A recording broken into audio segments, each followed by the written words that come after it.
my mind, I question theirs. It seems to me like no one really cares. Peripherally blind, intellectually numb. Ignorance by choice or just plain fucking dumb, yeah. You are listening to Unscripted Moments, a podcast about propaganda. On this episode, we are discussing Who Will Help Me Bake This Bread. This song appears on numerous releases. The main way people know it is track 11 from How to Clean Everything. So I don't know how you feel about this, but to me, this is like the album closer, the actual album closer. And on the How to Clean Everything version on Apple Music, I discovered this yesterday.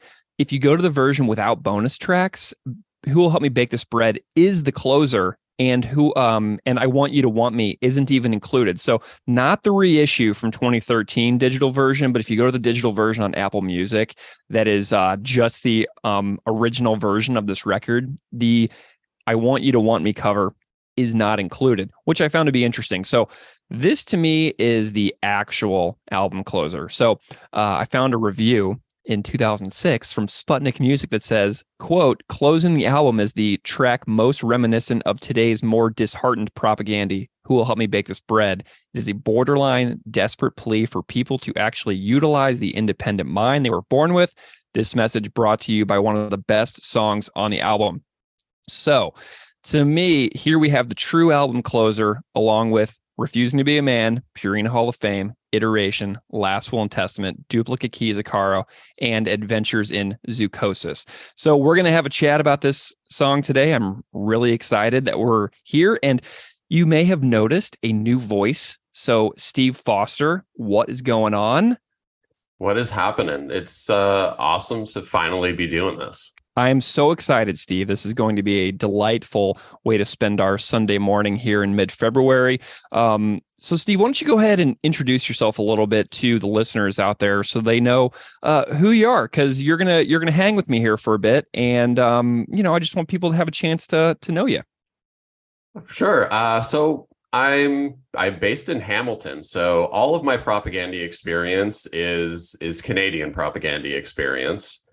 I've been involved in music in one way or another for 25, almost 30 years, whether it's playing to bands, helping put on shows, that kind of stuff. My first experience with propaganda was when I can't pinpoint whether it was I was 16 or 17. I was in CEGEP in Montreal. And the first album I heard was Less Talk More Rock. My buddy is like Chevy, who I think will have like doing a cover on an episode coming up. Yes. He passed me Let's Talk More Rock, and it kind of like was a game changer for me at that point, because 16, 17, you're really impressionable, and it came into my life at pretty much the time it needed to come into my life to help shape kind of who I am today. Mm-hmm. And like at the same time that I discovered Let's Talk More Rock, I also kind of got into Gomorrah Season Ends at the same time. So like if I had to pick like the two albums that kind of shaped where I am today, it's Let's Talk More Rock and Gomorrah Season Ends by Earth Crisis. Amazing. Very cool. Well, and you grew up in Montreal, but now you're Ontario based, right? Yeah, I'm based in Hamilton now. I had about 4 years. I actually lived in Ottawa at the early 2000s, which is actually where I first saw propaganda live. It was in 2001 in Ottawa at Barrymore's on the Today's Empires tour.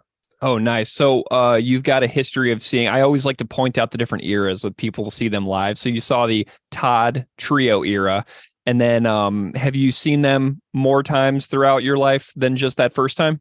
I've seen them more times, but oddly enough, so I actually shot Sean Scallon, who is the promoter for a large number of propaganda shows in Canada. Yeah, I got to meet Sean. Sean is an awesome dude. Yeah, he's great. So I actually reached out and I said, hey, Sean, like, is there anything memorable about that night from you as like a promoter standpoint? And he replied something that was awesome. So one thing I would like to mention is that Buried Inside from Ottawa opened that. And if everyone listening to this hasn't checked out Buried Inside, I would highly recommend checking out that Ottawa band. Sweet.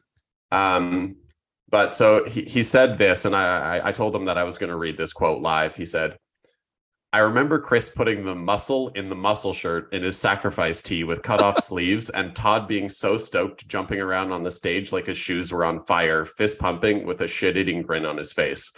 But most importantly, Chris proclaiming how playing Barrymore's was his childhood dream as the godfathers of Canadian speed metal Exciter began there.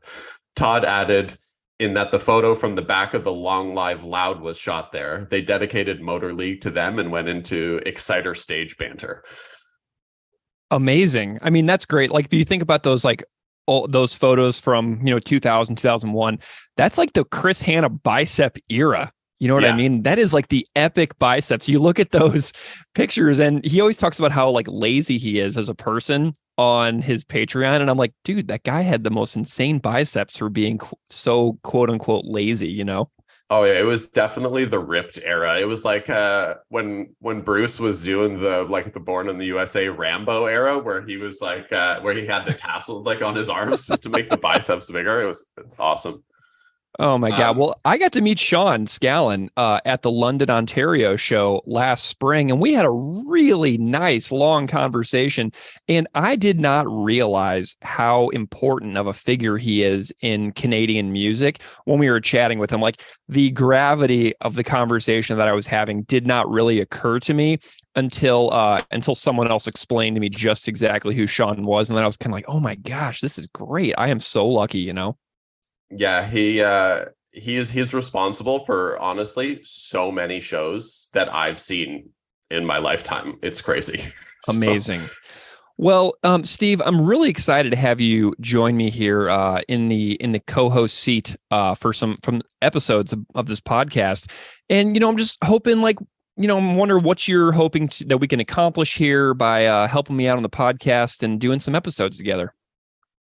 And it was one of those things where, like, I got into the podcast during peak COVID, kind of, and the thing that kind of interested me, even I'd say more so than like the quality of the episodes and everything, is just the awesome community that surrounds this podcast, and like the interactions on Twitter and everything like that. And I thought, like, I want to be a part of this. I want to be able to contribute to it in a meaning way and just be, a contributing member of this community. And that's kind of where I'm feeling with it. And, like, we've hung out a bunch and we've gone to a few shows, and it's I've just got nothing but great feelings with everything surrounding this podcast. Awesome. Well, we should say to the listeners out there that you and I only live 40 minutes apart, really, and that you have been to my house and that we have hung out. I've actually hung out with you quite a bit more in person than I ever have with Keith, because Keith lives so much farther away from me. So I think that that's actually pretty cool, and I'm hoping that we'll do some in-person episodes as well. I'll pop over to your house and we'll record in person. So we'll have some adventures here, and I'm really excited about this. So should we dive back into a little bit more of the logistics of what I found out about this song that we're talking about here? For sure. I can add one more thing. Like, the last time we hung out, I brought my dad to your house when we were going to a Snapcase show. Dude, that was great. It was so cool to meet your dad, and having you guys over at my house is just a pleasure. So it's lovely to have met basically your family. I love it. It's great. So we're going to talk about who will help me bake this bread. And you already mentioned the appearance of this song as track 11 on How to Clean Everything. But this song appears over and over again if you search for it within like Propagandy's listings on Discogs. So I was like a little taken aback by how much this song appears. So got some details here. This is the third Propagandy track on the B side of the Kung Fu Daniel 7-inch, which was a split for the Birth zine, also featuring Sockeye and John Bartles. So the Kung Fu Daniel 7-inch was the first Propagandy release ever made on vinyl. Chris Hanna recently posted a picture of the test pressing from 1991 on his Patreon page, and they were pressed. There were 500 copies total, and they were pressed on a mixture of pink and gray vinyl. And Chris said that perhaps up to 100 copies have actually been destroyed. So out of the 500 ever pressed, maybe 400 still exist in the world. And Chris writes, quote, Chris East of Birth Zine sent us 100 copies in 91 as a form of payment, but they were seized by Canada Customs and destroyed, citing sedition on our part. Yes, I'm serious. This version of Who Will Help Me Bake This Bread was from the Fuck the Scene demo, recorded on a Tascam Porta 5 in Chris's mom's basement as well.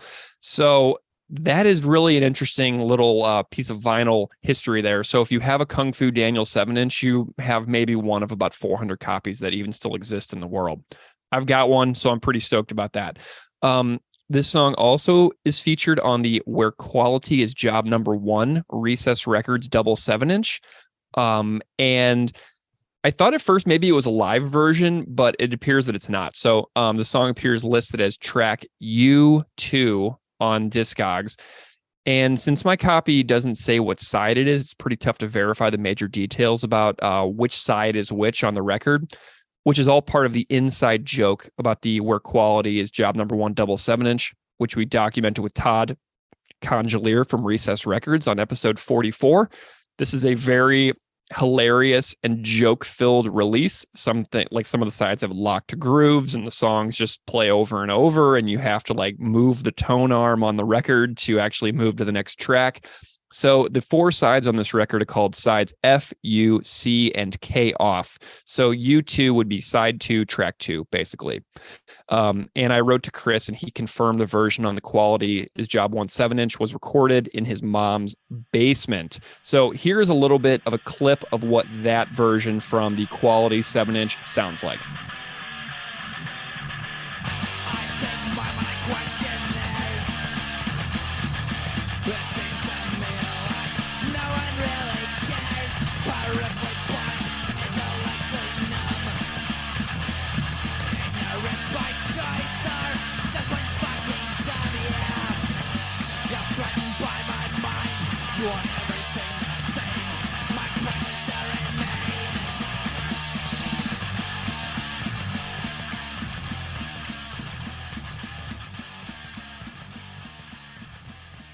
This song is also track 5 on the Martial Law with the Cherry on Top demo cassette.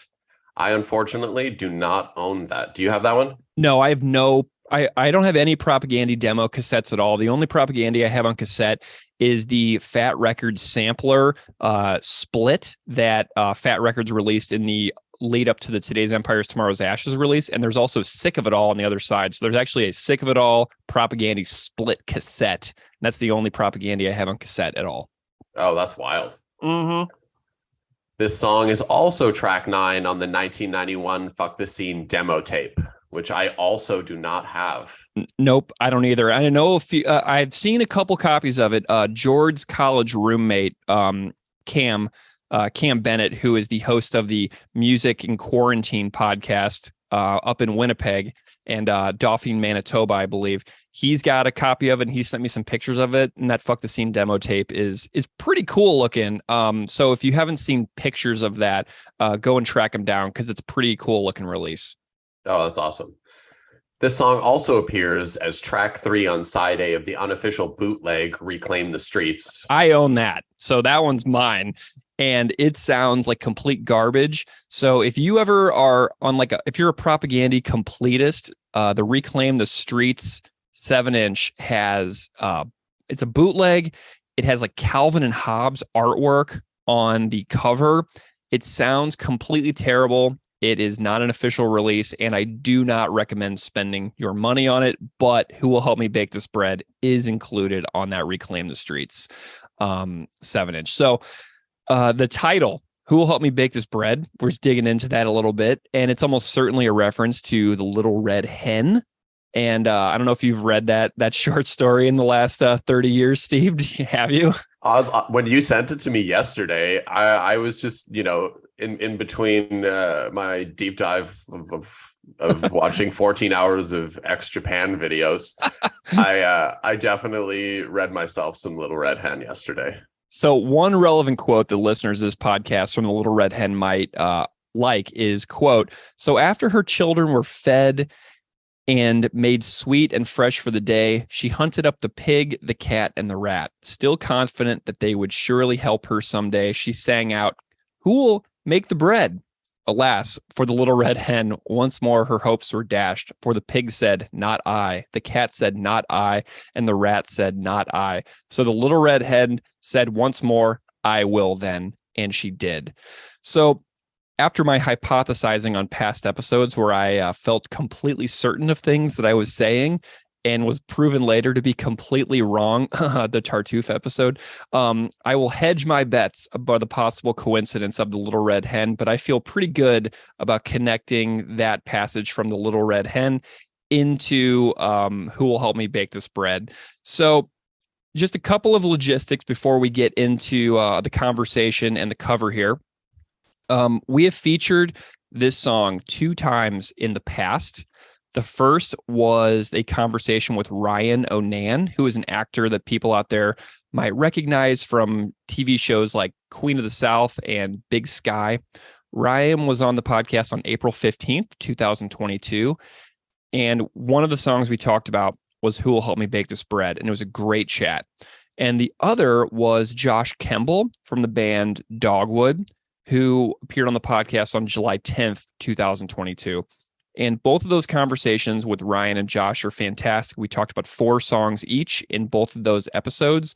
And what I did is I snipped out the Who Will Help Me Bake This Bread sections from those interviews, and I put them on the very end of this episode. Both of those conversations about this song are excellent. Ryan and Josh are extremely thoughtful and cool guys, and their comments on this song are great.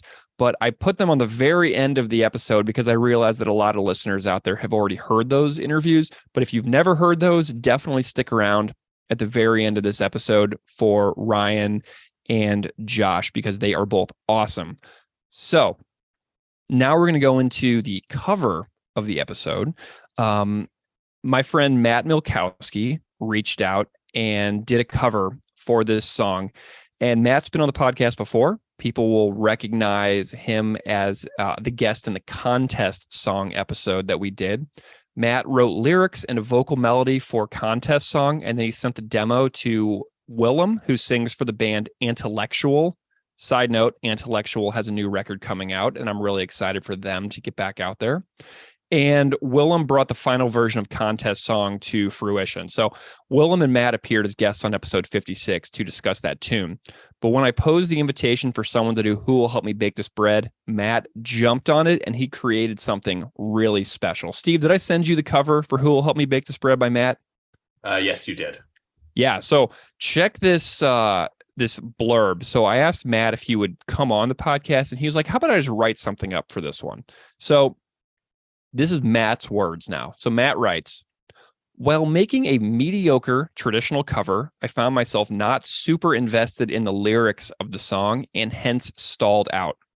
I would be willing to bet that Chris would judge his own teenage lyrics as being self-righteous and literally immature. However, like all propaganda lyrics, there are still powerful ideas lurking at the core of the song. I decided to make a second cover, this version, that was arranged and performed from the perspective of an AI collective consciousness. It seems we are at a time when AI technology, like Little Chrissy, was at the time of this song in its budding adolescence.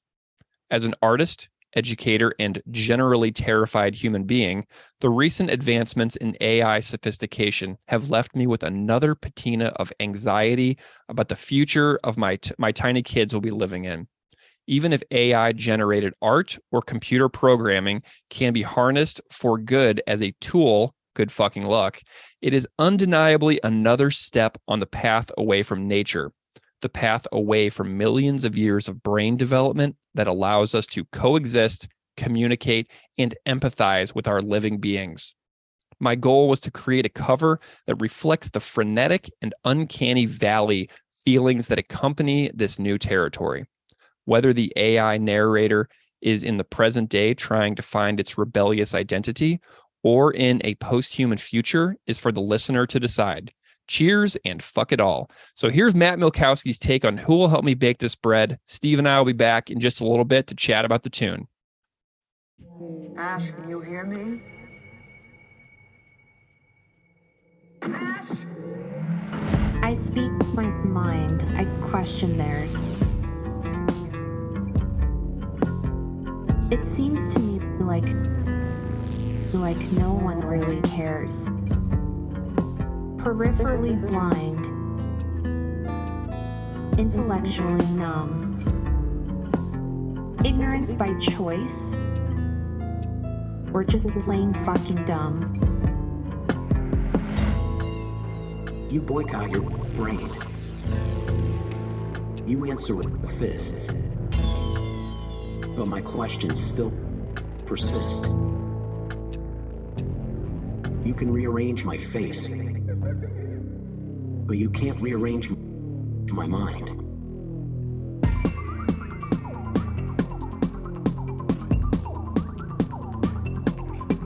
You can beat the shell about me, but you can't touch what's inside. My mind's purity. Evolved. Perfect. Conscious. Potentials of morality.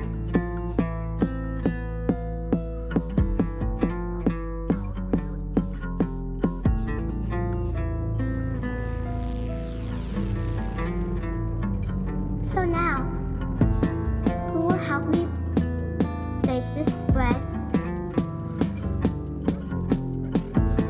Who will be the first to speak and leave complacency for dead? I've done all that I can on my own. But stagnant minds persist to squeeze blood from this stone. But I won't bleed for you.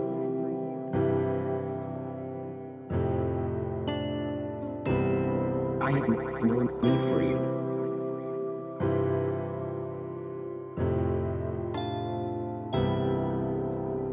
Bleed for you.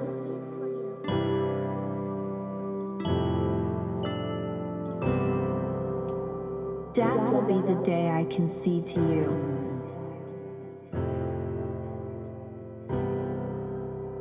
Death will be the day I concede to you.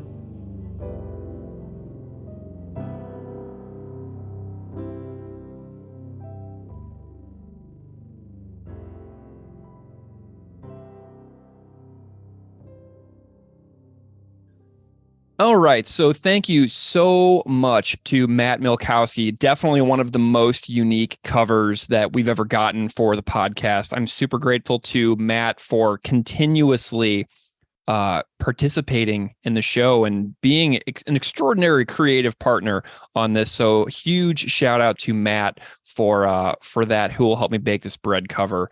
All right. So Steve, we are going to get into this song now, and I'm excited to start with music. One of the main things that I love about having you on the show is that you understand music and play music in a way that Keith and I really never did or have or are capable of. So I am really excited for your musical perspective. So let's start with guitar. What do you think? Does that sound like a good place to start? A good guitar's a great place to start. I just want to make things clear here. You really sold my music abilities here. Yeah. And while I do play music, I have played in bands, but I am in no way would anyone consider me an actual talented musician in any way. I get by, but in no way do I have actual talent. Well, Steve, I see behind you in our video here that you have guitars actually mounted and hung on your walls, which is I have guitar mounts in my house that are in the package and guitars in cases. So you are a level beyond me as far as your guitar playing and your musical understanding and your ability to actually organize your instruments. So we're just going to go ahead and say that you're the new guitar resident authority here at this podcast. So I'm super excited. But we were chatting about the riffs in this song, and I was like, are there 3 riffs? Are there 4 riffs? And I'm just curious, how you begin to dissect the guitars and the parts of this song from a guitar mind. Because I was I couldn't tell if there were 3, if there were 4. I was all over the place. So there's actually 5 different parts to this song, but it's kind of hard to make it out because 3 of the 5 are just variations of each other. So like the whole first part of the riff will be the same, but then he'll just change the way he finishes the riff in each of the parts. So, and obviously like if Chris hears this, he's gonna be like, this bozo obviously knows not what he's talking about right now, but I'm gonna do my best here. But yeah, so it's kind of 5 parts that repeat at different variations throughout the song. Okay. Yeah, so I've got riff 1 as the very beginning of the song until the lyric just plain fucking dumb. And then riff 2 as you're threatened by my mind through my question still remains. And then they go back into riff 1 and then back into riff 2 for you boycott your brain. And then I've got these like little like mini riff listed as like number 3 here for under you can rearrange my face, but you can't rearrange my mind. And then I won't bleed for you as riff 4. Now, I love the ending of the song where Chris and Jordan, perhaps John, are harmonizing so beautifully together under I won't bleed for you. And I was shocked at how simple the guitar actually is under those lyrics. And it's just like, power chords on like the 3 and the 5, and then over in the 1 and the 3. So I was just like really surprised at how my favorite part of the song is like straight up like almost like a Green Day level riff. You know what I mean? Yeah, it's kind of funny how that works. Because so the other day I was noodling around on my acoustic guitar, and I sent you some like a video file of like me playing the song. Yeah, and it's one of those things where it's not like a super difficult song to play. Like if you play guitar, you can probably play the song, but playing it on acoustic guitar is kind of challenging because like they play the song like moderately fast, and maybe it's just that I'm not a great player or whatever, but I was really struggling to play it like to pace on acoustic guitar. But it actually, like, if you really slow it down, like it sounds like really good. That opening riff and the way it's done, it sounds awesome, like slowed down on acoustic. But the way, because you're at the end of the first riff, you're kind of stretching from frets 2 to 6 or to 3 to 6 and then 2 to 5. Like your fingers are stretched out like pretty decently. So by the time you get to the harmony parts and the power chords, like you're feeling pretty good about like giving your hands a little rest at that point from all that stretching. Nice. I like it. Did you happen to notice anything about the bass at all? I wasn't really able to discern anything super special about the bass that I felt was anything beyond my musical appreciation could really grasp. But it seemed just pretty straight to me. It seems pretty straight. It's also, we could talk about like the actual recording for a second here. Like the bass, I find, at least on the versions of the song that I've been listening to, the bass is very lower in the mix. So I had a hard time really picking up on a lot of what was going on. Like you can tell it's there, but to be able to pick up like, specific characteristics of what's going on, I found it quite difficult.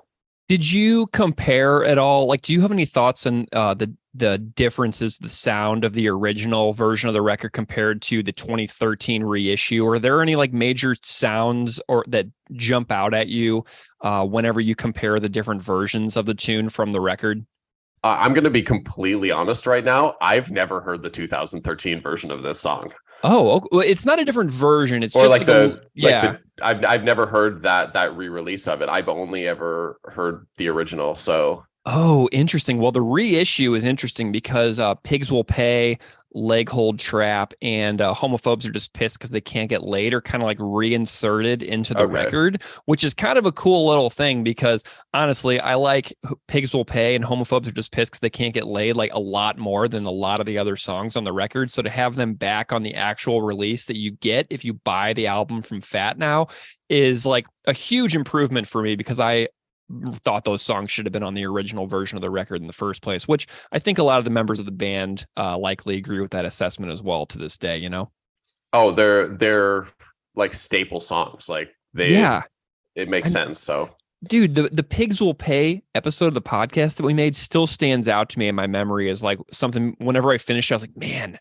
that was special. Like I felt so great about that particular episode, but it's because of what that song kind of brought out in my thinking during the process of making it. So anyway, so if you go back and listen to the reissue, Pigs Will Pay is back on the record, and that makes me super happy.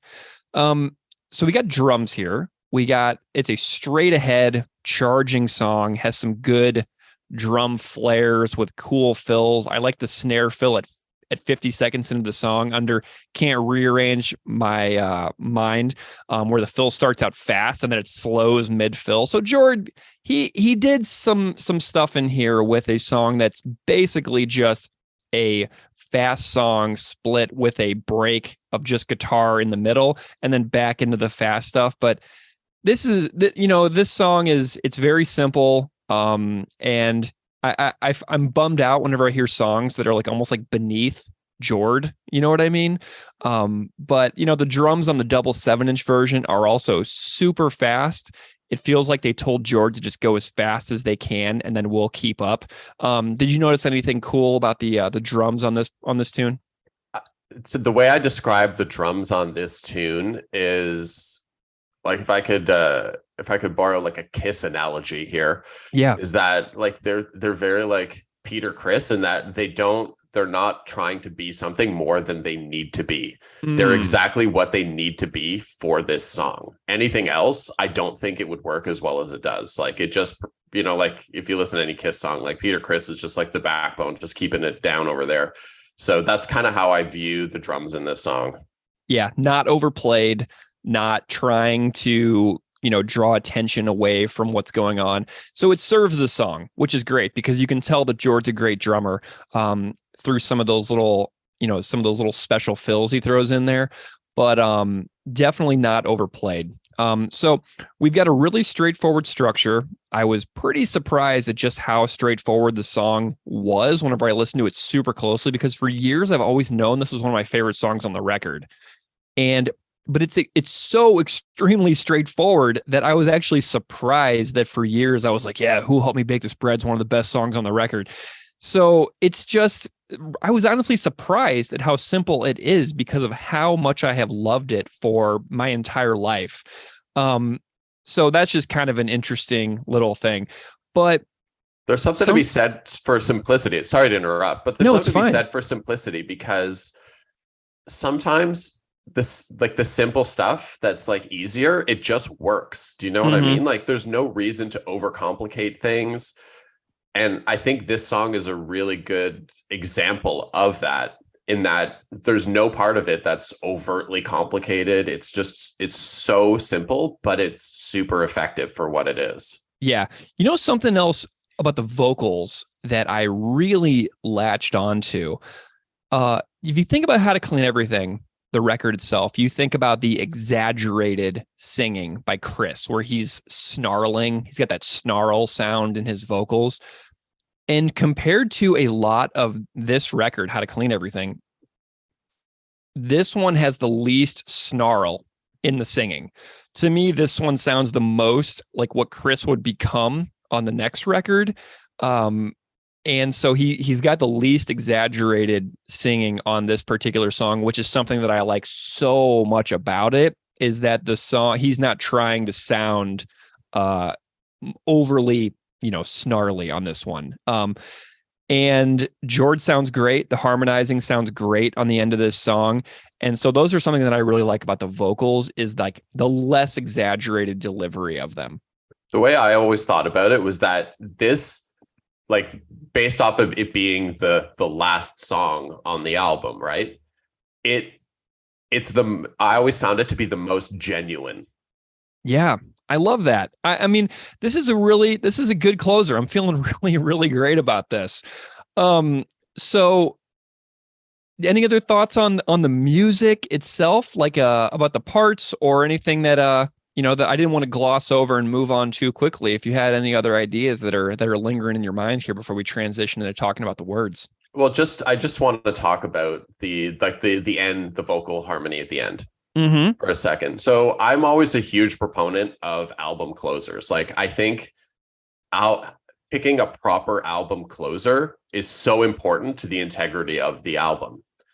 And I think I'm like an album that like an opener and a closer. Like you have to have a strong opener and a closer. And I think back like in other, albums from this like maybe a similar time period that have strong openers and closers. And I think of like Strung Out Twisted by Design has Yes. an amazing opener and an amazing closer. Like that is an absolute banger.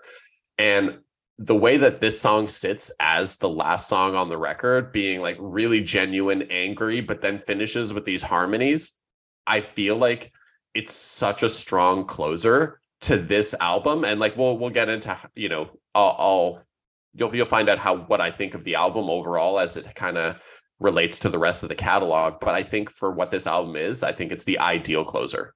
Yeah.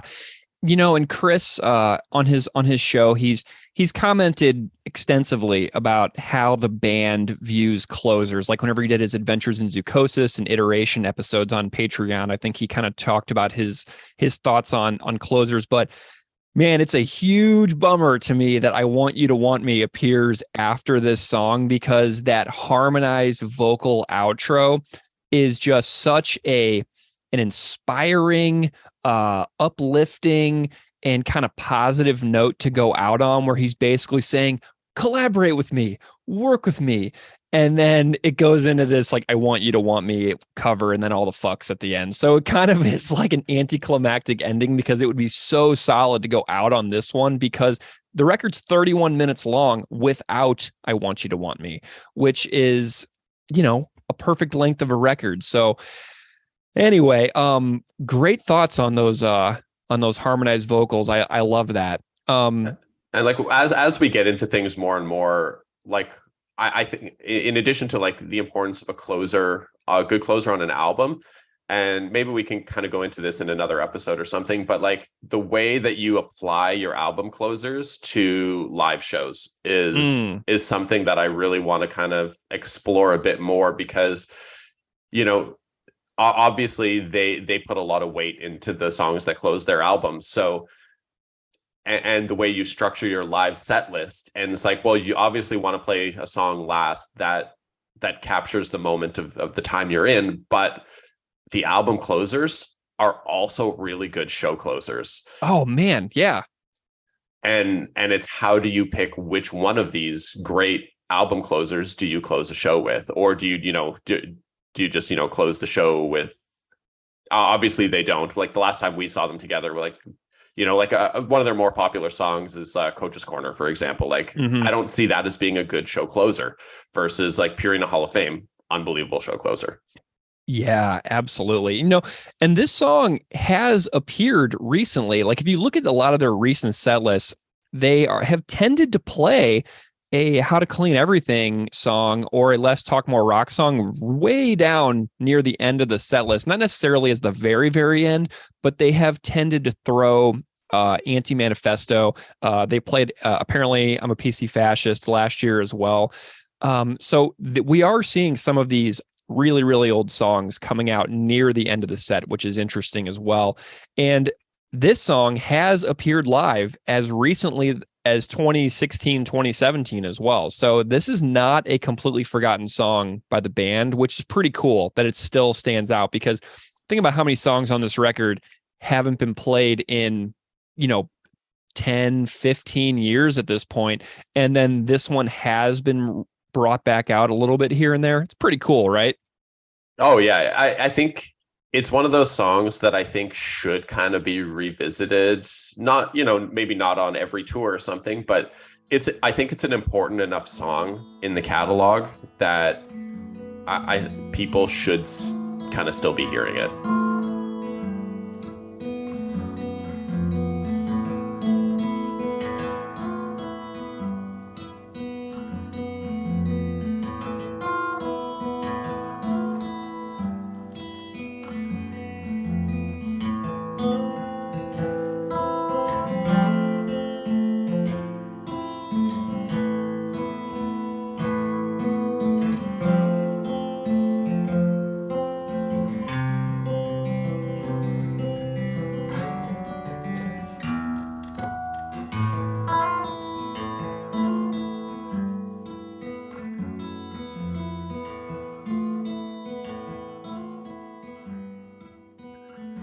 All right, we are back. That little acoustic transition right there that you just heard was recorded by friend of the podcast, Ray Ream. So, Ray, thank you so much for the acoustic jam of the riff to Who Will Help Me Bake This Bread. It's great to have your playing on the podcast, Ray. So, thank you so much for doing that. All right, so Steve, we are going to chat about lyrics here for a little bit. Does that sound good? Let's do it. All right, so we got this opening line. I speak my mind, I question theirs. It seems to me like no one really cares. So I'm reading this in a completely different way at 39 than I obviously would have if I was like 19 or like 23 or in an extremely idealistic period in my life, because caring is so hard, man. Like it's I will openly own the fact that I used to be way more informed than I am currently about the world. I'm in a funk, like a current events funk. And I watched a documentary the other day about the first year of the Biden presidency on HBO. And like while I was watching it, I was like embarrassed and like filled with shame at how little I knew. So whenever I read this lyric, it seems like no one really cares. I was like, oh my gosh, it feels like he's talking about me. And like my emotional overload from like a divorce, buying and selling houses, moving numerous times, being a parent, paying bills, trying to maintain a relationship with my family who lives super far away, 2 podcasts, 2 jobs. It just sort of turned me like into like almost like this uncaring automaton a little bit about the world. So I think back on like, if you're not pissed off, you're not paying attention. Like that's completely true about me right now, because like the busyness of my day-to-day life has made it so I fit the no one really cares line that opens out this song. Like I've become pretty convinced that like the not so super secret of our society is that the meaning of life is to overwhelm us with an unachievable amount of stuff to accomplish so that we're exhausted and frazzled to the point of what Chris is singing about here regarding people not caring. So like, I feel like I'm at this point where I have all these like massive periods of transition recently behind me. And I'm like, okay, thank you, Chris. I want to care again. Let's get back in gear. Let's pay attention again. And it's like really tough to kind of like go back into, you know, the point where I'm like actively extremely caring about what's going on around me. So like this opening line kind of like was like a punch in the face to 39-year-old me. Does that make sense? Oh, it makes sense. It's kind of interesting because I think we see that opening line completely opposite of each other. And not that we, you know, I think it's partly because we're both at very different places right now in terms of like experiences. And, you know, you're saying you're at a point where you're on automation, kind of things like that, where I found myself within, I want to say the last 10 years, like constantly actively seeking out information and constantly reading things. And like, if you look at like the types of books that I generally read, like I don't really read fiction books. I'm like generally reading like textbooks or political books. Like I'm reading a book about political masculinity right now. Like, oh, interesting. Like these are the things that I just read for fun. So, but that never happened at any point in my life. Like this is more of like a newer part. Like I'm turning 43 in June. So I've kind of in this latter part of my life really taken to, you know, being more informed and learning. And I don't really have anything that impedes me from doing this. Yeah. You know, and I think that for me, it's since when we first started this podcast, I was in like information, like consumption overdrive, you know what I mean? And then so much has happened in the past 12 months of my life that I feel like I'm in a temporary like nadir in my information consumption. And I'm getting back into the world of reading. Like I just finished The Shallows, What the Internet is Doing to Our Brains by Nicholas Carr. And I just finished the latest John Darnielle novel, Devil House. So I'm getting back into the swing of things. I'm trying, but it's like this opening lyric, man. It was like, okay, Greg, it's time to care again. You've been through a lot and that's great. And it's important to recover, but it's time to get back into the swing of things as far as like your intellectual life. So this has been a nice little wake up call. And I appreciate that you're in that spot because I'm super happy for you. It's kind of funny because when I was reflecting, I think of, okay, what does this line mean to me now versus what it meant to me when I first heard it when I was 16 or 17, right? Yeah. And I think back, to what I was like back then, and I'm like, man, I didn't even have the ability to really understand and feel what this meant. Like I was just like a 16-year-old jabroni just listening to punk rock doing my thing. Like I wasn't.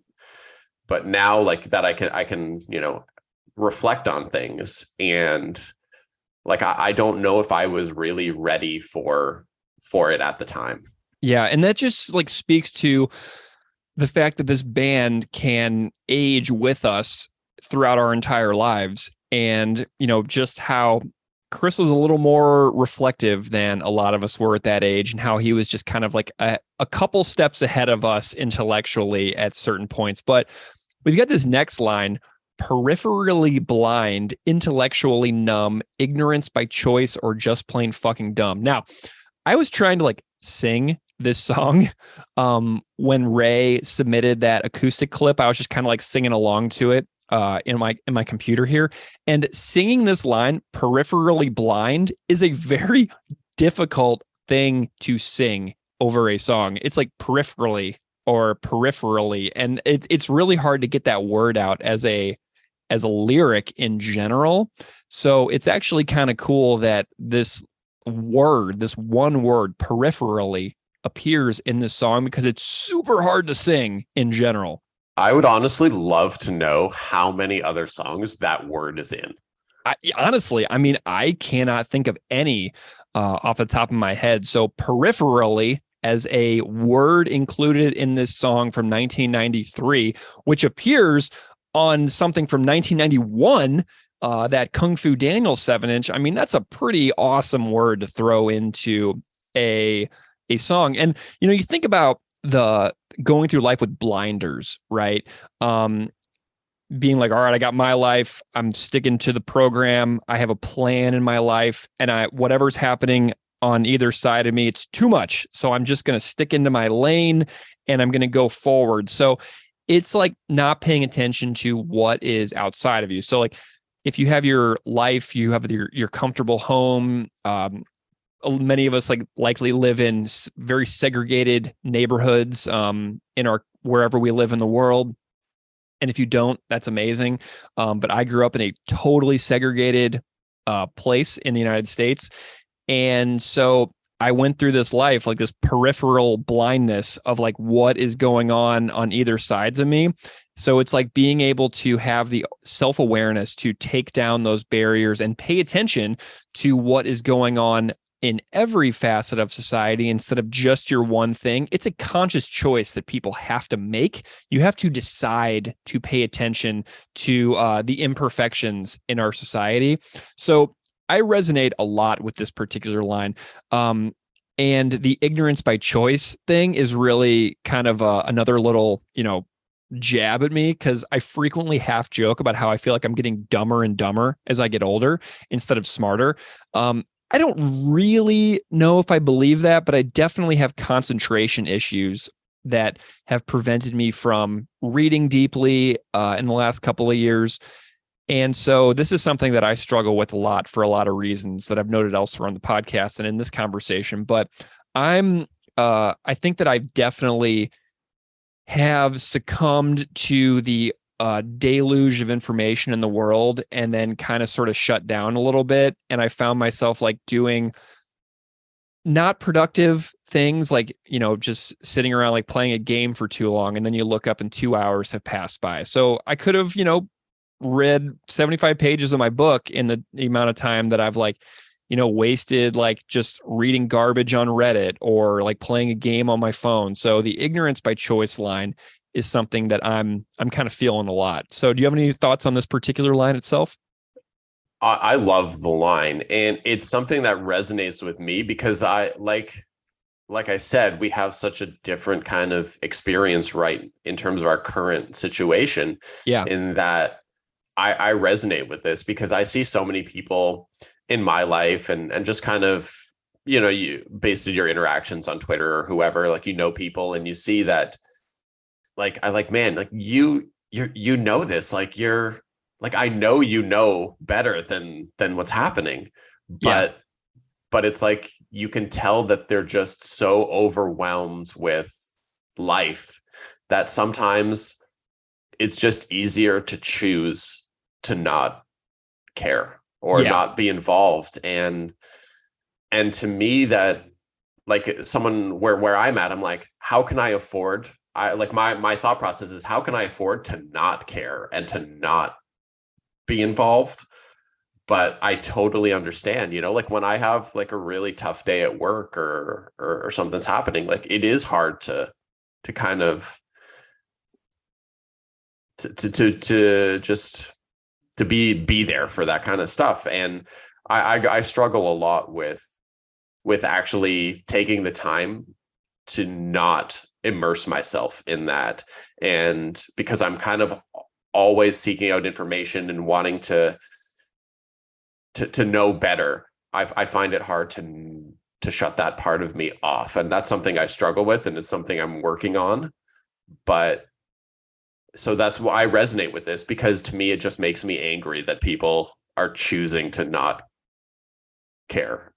But I get, at the same time, I also get it, because, man, life is hard. Like, stuff is expensive. Like, it's hard to live, man.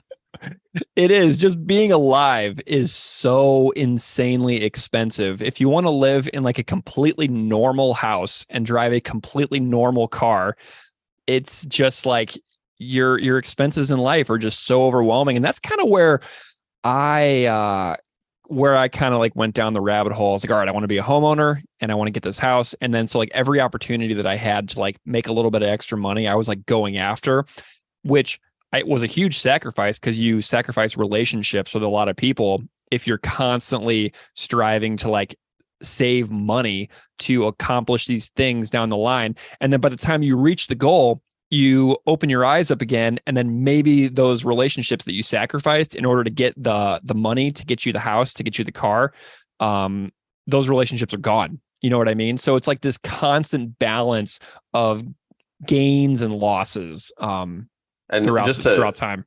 Just to touch on that for a second, it's like that there seems to be this resurgence in whatever, how people refer to second jobs as side hustles right now. Mm-hmm. And the only reason that these exist is because people are underpaid at their actual jobs. Like, calling it a side hustle doesn't make it's like it's just such a way of glorifying that society is broken. And it's a euphemism. We're trying to like enamor society with like, oh, here's a good side hustle. Like, you go on like adult TikTok, Instagram or whatever, and you see these videos of people like, oh, here's a side hustle where you can make, an extra $1,000 a month. And it's like, yeah, like, I understand that stuff exists and if you want to do it, but like, have we reached the point where we just constantly have to be working to be able to live? I know, it's like, it's so euphemistic to normalize that. Like, if you think about like euphemisms in general, like they passed away versus they died. Do you know what I mean? Yeah. Side hustle versus you have to have this many jobs in order to get by if you want to have a totally normal life. And so it's just one of these ways of like glossing over the major issues that our society faces in a foundational way. Yeah, like if we go back to like make an Office reference here. Do you remember the episode where Michael gets the job at the call center? Yes, I do. Like, is anyone going to consider that a side hustle? Interesting. Yeah, and he's like the boss too. Like, no one would ever in a million years, like at the time period if that came out, like, no, in the show they're not like, oh, Michael's got a side hustle. Like, no, Michael has a second job.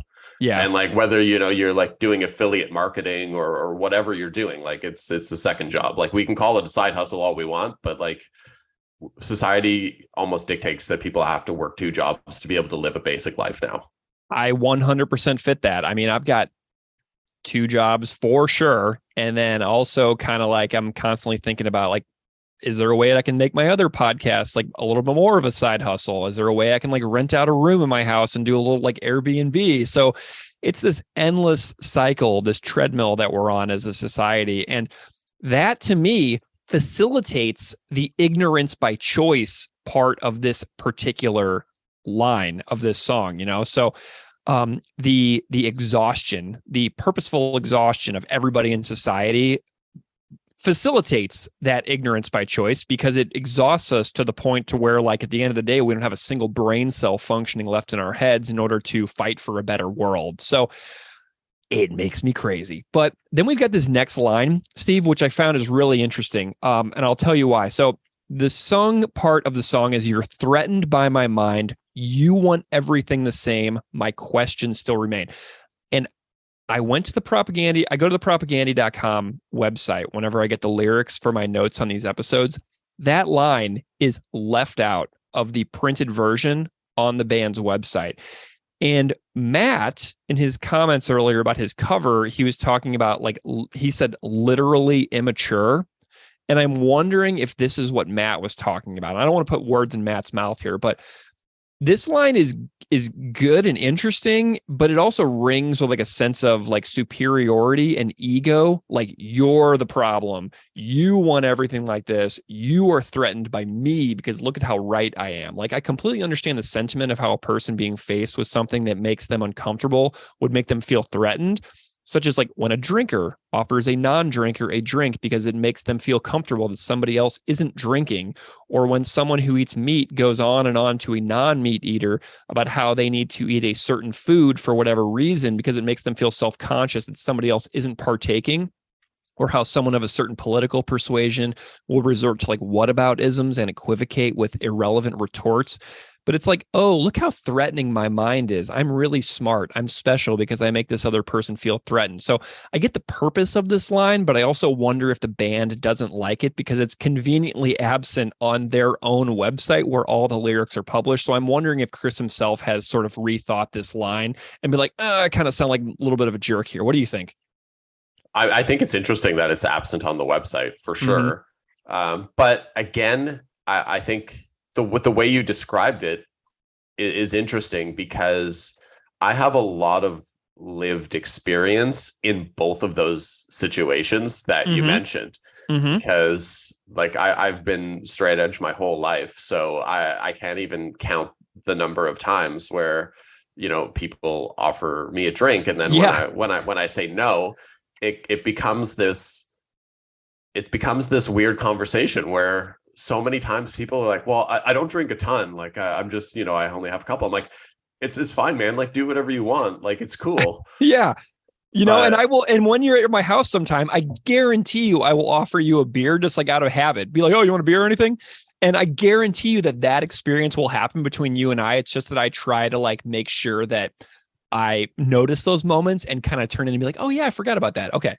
It's just funny, and even with the meat. So like I've been vegan for probably 15 years or something at this point, and I recently Zoe and I went to Quesadilla recently back in December, and obviously like we go there like it was our neighbor's daughter's Quesadilla, and they knew we were both vegan, and we show up and like there's not a single thing we can eat at this thing.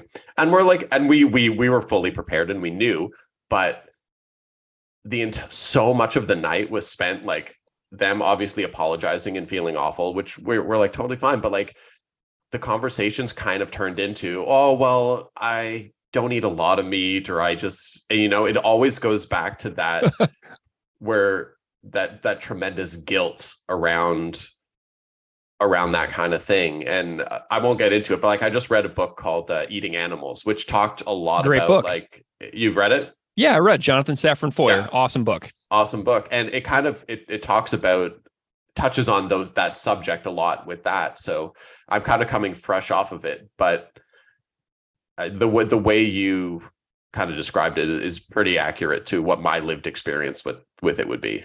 Nice.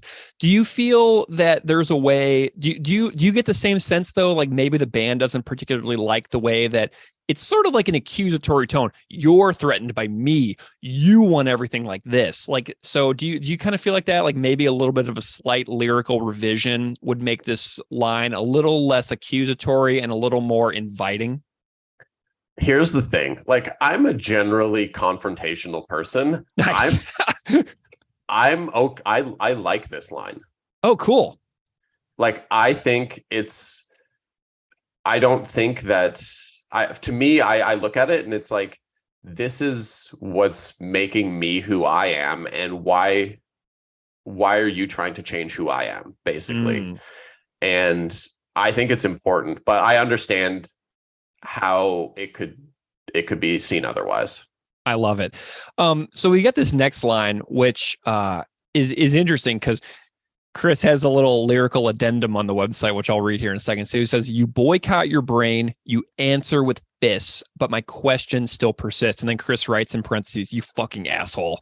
And so I love that. But this speaks to me to the massive insecurities of people who are incapable of understanding that they might be wrong about certain things and then resorting to extremely boring tactics like fights to get their interlocutor to shut up. You know what I mean? It's definitely calling out the emotionally immature folks out there who have no ability to control their own rage and just see another person who aggrieved them or wronged them, like no matter how accidental, as totally at fault. And the amount of unnecessary fights or acts of violence throughout history that have stemmed from people's own emotional lack of development is really shocking and tragic. So, and it's even worse when someone with like actual power, like a monarch or an emperor or a dictator or a president, have that same inability to not resort to the answering with fists. So it's really interesting how, because of this, like, it comes out in other ways across Propaganda's catalog as well. Like, to me, this is the type of situation that Chris was talking about years later on Victory Lap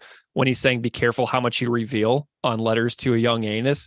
So, you know, he's persistent in insisting that maybe he could change people's minds.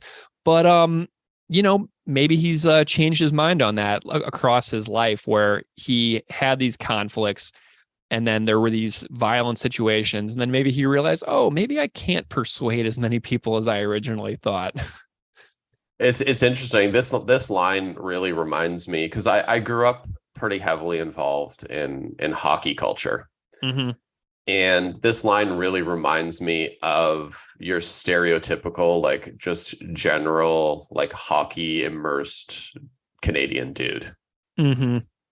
Who, and I'm obviously there's exceptions to the rule, and I'm not trying to like slander all Canadian hockey players here, but it's your stereotypical, like, you know, the way the system works is, you know, kids get pulled out of school at 15 to go play junior hockey, and it's not to anyone's particular fault, but the way the system with hockey works is that it basically stunts people's ability to critically think, and there's so much you know, aggressive behavior attached to the sport with regards to, you know, hitting and fighting. Like, it kind of really, that's what this line makes me think of, basically. Nice. So we've got more violence in the line. You can rearrange my face, but you can't rearrange my mind. You can beat this shell about me, but you can't touch what's inside. So it's just an expression of how values can be so important to people that they're willing to suffer, literally, physically, for defense of ideals that they feel very strongly about. So it's kind of, you know, an immense act of bravery to have a view that you feel so strongly and passionate about that you are willing to accept physical violence in defense of those views. So, you know, I tend to look up old reviews sometimes when making episodes and look for specific mentions of the songs in question. And I found a review of the 20th anniversary reissue on Punk News that said, "Who Will Help Me Bake This Bread" has my favorite line on the album. "You can rearrange my face, but you can't rearrange my mind." And then the review said, "Though it's hard to imagine anyone ever beating up Chris Hanna." And I'm like, man, I bet it wasn't that hard to imagine beating up Chris Hanna for a lot of the folks in like the Winnipeg music scene in like the 80s and 90s, you know? Especially like if we revisit the like the big bicep era of Chris Hanna that we talked about earlier. Yeah, I love it. You know, and Chris has got some really amazing stories on Patreon with regards to like the old days, in the early years of the band. And I strongly recommend people who haven't yet sign up for his Patreon and go listen to his stories, because we tried to not overlap and retell everything that he talks about on his podcast, because his stories are so well told. But some of these songs are so brave for what they were saying in the time period and how different things are now. And if you go back and listen to some of the live sets from the mid 90s, where he's basically on like the verge of having physical confrontations with people in the crowd while he's in the middle of a show. And the thought of like how much of a risk that was to do what this song is saying. And I mean, he was basically inviting people to like track him down after shows and be on the receiving end of violence. So these songs are not like metaphorical or hypothetical. They can be very, very literal as far as like violence goes. So you go back and listen to some of those old sets, and it's really pretty incredible just how kind of brave and bold he was. And I know he says that it was like youthful stupidity at this point, but there's a lot of really good ideas that he's presenting in the songs that he was defending so vigorously on stage, knowing that he very well may have, been discovered in the alleyway after the show. So that's kind of how I feel about it. I agree. But I think any other way for that time period, I don't think would have worked as well. Yeah. So we've got this next this line here. So here we have the conclusion, right? So we have these acts of violence throughout the song, and then we have this thing that propaganda tends to do, where it's like bleak, bleak, bleak, bleak, bleak, hope, right? So they have a very bleak message throughout a lot of the song, and then you have lines like "keep on trucking anyway" from later in their catalog. So this is kind of like that ending to give some hope. So now, who will help me bake this bread? Who will be the first to speak and leave complacency for dead? I've done all on my can on my own, but stagnant minds persist to squeeze blood from this stone. So it's the invitation for others to, purposefully seek a life of the mind, of intellectual growth, and to, even if you don't agree on everything, to join in the purposeful decision to be engaged intellectually, even when it makes you feel uncomfortable, or even when it critiques something that you've always accepted as just a norm in your own life, and assessing that a lot of our norms are extraordinarily problematic for other populations and other groups of people in our society. So it's being like, look at the truths even when they are uncomfortable for your assumed lived existence. That's kind of what this line is inviting the listener to do. This line here really. So I read a book. I'm honestly escaping on the title, but I think it was called "My Harrowing Escape from Scientology." It was by Jenna Miscavige, and this line really resonates with that, because there's a part in the book where her parents are trying to get her out of Scientology, and the way, because she was in it from when she was a child, right? So she doesn't even know anything outside of Scientology. So the way you just described it really resonates with the story told in that book. Yeah, I love stories like that within like religion as well. Like, it's such an interesting theme that you can find from within any religion. Books like that exist in like every single religion, basically. And so I love that. I love this like invitation to have other people say, I can't do this on my own. I have such big and lofty goals for society. Who else has big and lofty goals? Can you rethink your own ignorance by choice and form this new alliance with me? Like, that's what it's inviting me. That's what it's inviting listeners to do. And I just love that. And then he says, extending on the squeeze blood from the stone, but I won't bleed for you. I have no need for you. Death will be the day I concede to you. And then Chris writes on the website, as you can see, I really mean business. poot. And I, this one is kind of like the line that maybe I like the least. Because to me, the stagnant minds persist to squeeze blood from the stone. I don't know. Maybe it would be a little bit more of an appropriate ending to end on a hopeful thing, because he like offers this sense of hope and then he immediately squashes it. But the melodies on this last line are so tight, and the way that it's sung in such an uplifting way. So it's kind of like I'm going to stick to my guns. I'm open to other people joining me. I recognize that I won't get everybody to join me. And then it's sung in such a hopeful, like choral kind of way where there's multiple melodies going on, multiple harmonies going on. And so, it's this like kind of like, I guess I'll be on my own till I die. But it's sung in like a way that's so like joyful, almost like a chorus. So it's just kind of a funny little thing there.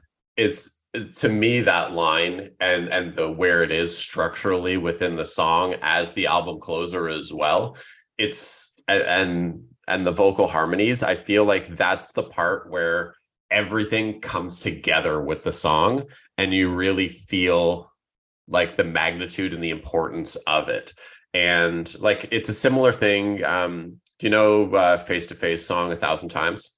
I don't remember, not exactly. So there's a part in the song or Foo Fighters Everlong, you know that? Yeah, totally. That one. So like there's like the bridge part where it kind of gets a bit, and when they do it live, it's particularly more like exaggerated. But like there's a bridge towards the end of the song where things kind of fall off, things get chaotic, but then it really all comes back together, and it just gives you that pop basically for the song. And to me, this line and the way the vocals are done gives me that same pop feeling as I get in those other songs when it gets a bit chaotic and then turns into like just clean and hope and all of that. It really drives that home to me, that part. Awesome. Something that's really interesting about this tune is that I'm really surprised that after Death Will Be the Day I Concede to You, that's not the end of the song. I think that if they put this song on Less Talk More Rock, that they would have ended the song at 2 minutes and 5 seconds or 2 minutes and 6 seconds with a hard stop after Death Will Be the Day I Concede to You, because they go back into a chorus again. And to me, that doesn't really serve the song. Like, I don't really understand why the song doesn't stop at 2 minutes and 5 seconds. Like, it doesn't make any sense for me to go beyond that. So I was a little surprised thinking about this, that I didn't really think that chorus needed to be re-sung. So I think that, that would be an interesting thing that I would redo if I was the band making this song at a later date, is that Death will be the day I concede to you. Dun, dun, dun, dun, dun, dun, dun, dun, dun, dun, dun, dun, dun, dun, dun, and then end it. You know what I mean? Just bring it right to a conclusion right after Death will be the day I concede to you, instead of going into that chorus again. I fully agree. I think that, and just if you picture that as the end of the album, stopping it right there, I think overall, it elevates the actual album as a whole as well. Because you're just ending on that specific feeling and that vibe and that, yeah, I would much prefer if it ended right there as well. So love it. Cool. I was really surprised that I kind of had that thought. I was like, wait a minute. They didn't take advantage of, to me, what is the obvious ending. So I think that the song would be a little bit more well served if they just ended it hard at 2 minutes and 5 seconds instead of continuing on to the ending that they did. But Steve, we've reached the end of our lyrical discussion. Any like takeaway thoughts from the message or the lesson or anything like that is kind of like ringing with you before we'll chat a little bit about that, and then we'll do some YouTube comments and things like that?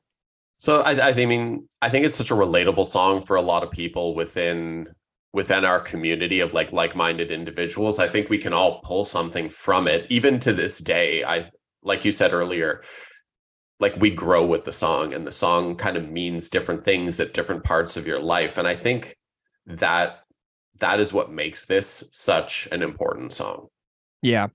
You know, watching people reap rewards on the shoulders of other people's labor makes me think of the like rising salaries and bonuses of corporate bosses who each year seem to make the news for like record-setting bonuses, while salaries from normal people who just want to afford a normal house. Like that's some of the stuff that I'm kind of taking away from this conversation as well. But like normal people have a really great tendency to look squarely in the wrong direction for trying to find the root enemy of who is making their lives harder. So I love that this one has like a big picture lesson of attempting to, find commonality and attempting to encourage people to continue learning, continue to broaden their own views, even if broadening your views might make you feel uncomfortable about some of your held beliefs and held assumptions throughout your life. But that's just kind of what I'm thinking about as I get to the end of this song. But I found some YouTube comments that people commented on about this tune. Someone said this is the best tune of the first album. So I would not be surprised if this was a few people out there's favorite song, which is really cool. Another one said the title is from the story of the Little Red Hen. She wants to bake some bread and ask the other animals to help her along the way. They're all standoffish and decline to help, but then once it's baked, they all want to eat the bread they didn't help make. Chris's metaphor here is that he's putting in the intellectual work to try to make the world a better place and fuck everyone else who either wants to fight him over it or who want to reap the benefit without the work. So those were a couple of cool little YouTube comments that I found. Did you find anything else? There's one comment that we kind of have laid out here from someone in Quebec, and it's one of my favorite from How to Clean Everything. That hardcore tinged tune made it easier to pedal away at minus 10 degrees Celsius, delivering my Journal de Quebec combined runs made for 2 people in every morning of Sec 3, 4, 5. I resonate with that one because obviously I grew up in Quebec too. And just a little anecdote from the second time I saw Propaganda. So like the first time I saw them was in Ottawa on Today's Empires. I went and I saw the Montreal show the next night. And just to like, for people that have never been to Quebec or don't really know what like the punk rock scene is there. So like Propaganda, you're playing maybe 2 or 3 songs into the set. Someone lit a Canadian flag on fire in the middle of the crowd. And there was just a giant fireball.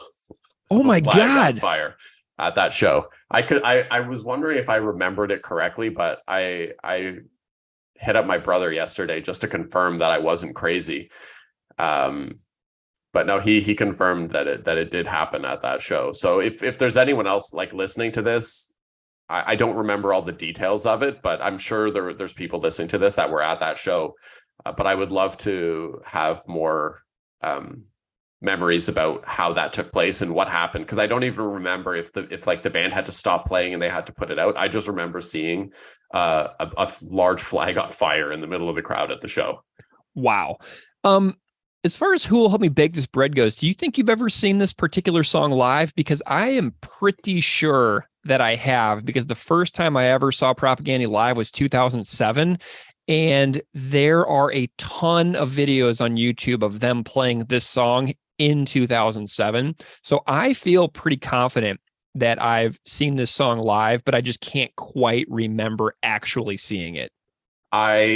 I feel the exact same. I would have to look up the set lists of the shows I've seen specifically. Like I'll be honest, most of the times I've seen them, they were a 3-piece. Yeah. So wow, cool.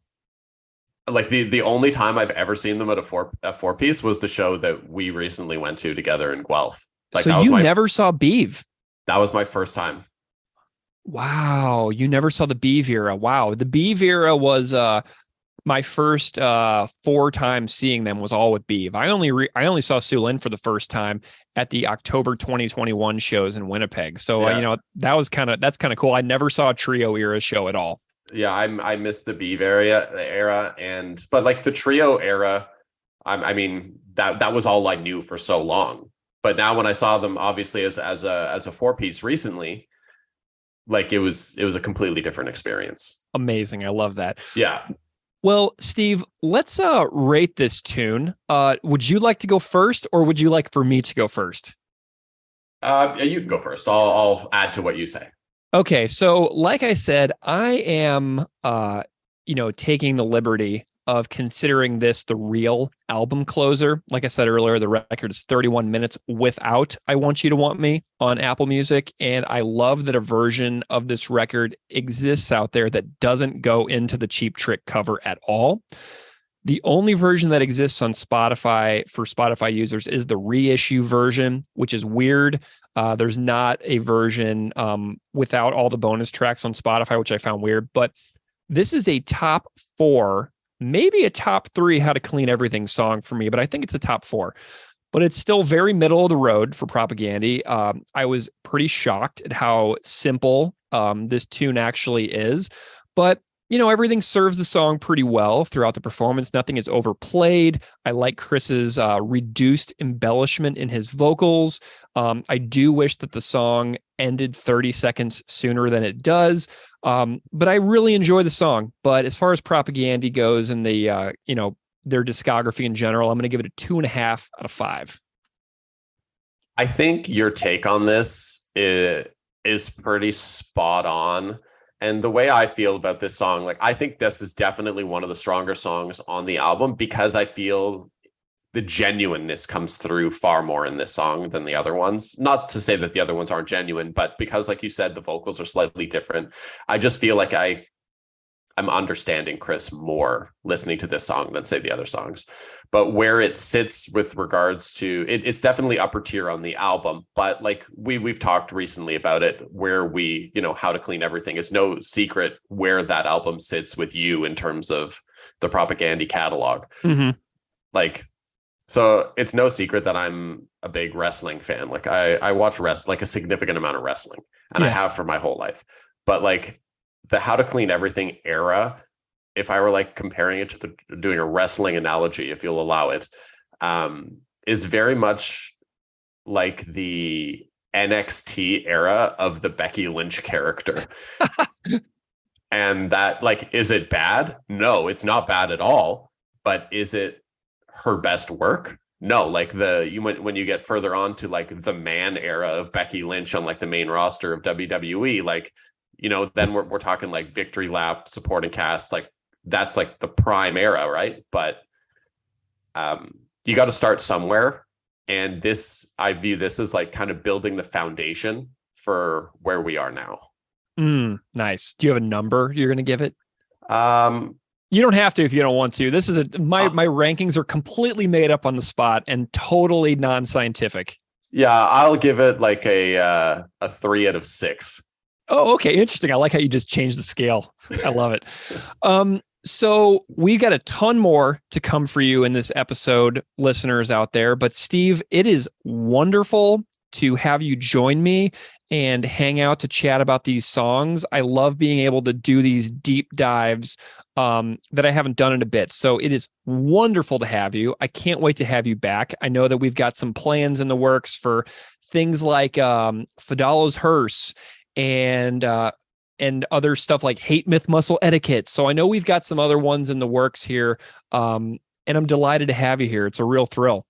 It's been awesome to crank this out and just have this chat. Like, we chat like, fairly frequently and stuff, but it's nice to be able to just kind of just deep dive and just get into it. All right. Well, so I've done some short interviews, like I said at the start of this episode, about this song that have been released now for a long time. Since the actual episode is out now, I wanted to give those interviews a proper release on the appropriate song episode.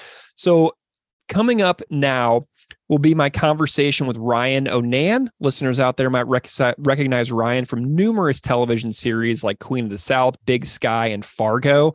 After Ryan, we will hear immediately from Josh Kemble, vocalist for Dogwood and host of the absolutely fantastic The Family Cast Punk Chef Pairings podcast.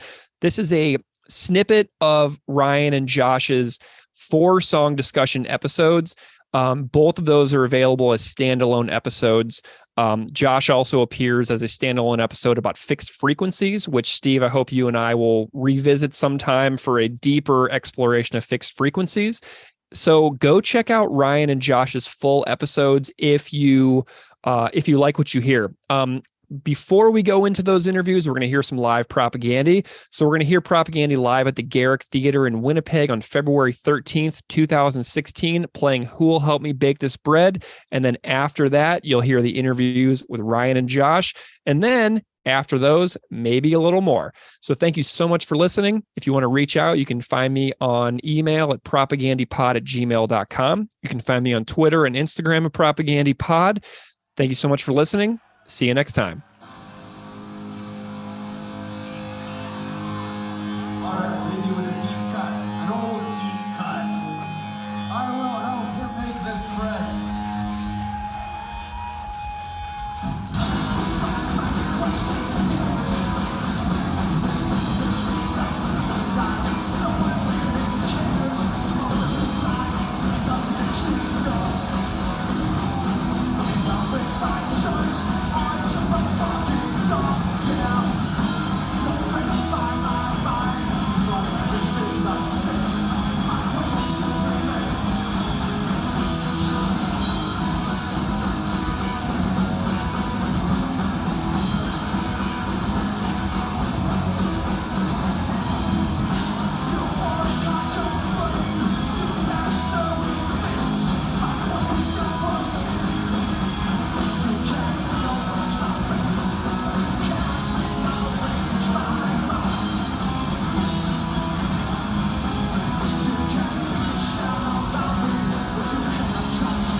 Great. Well, let's go to our final song.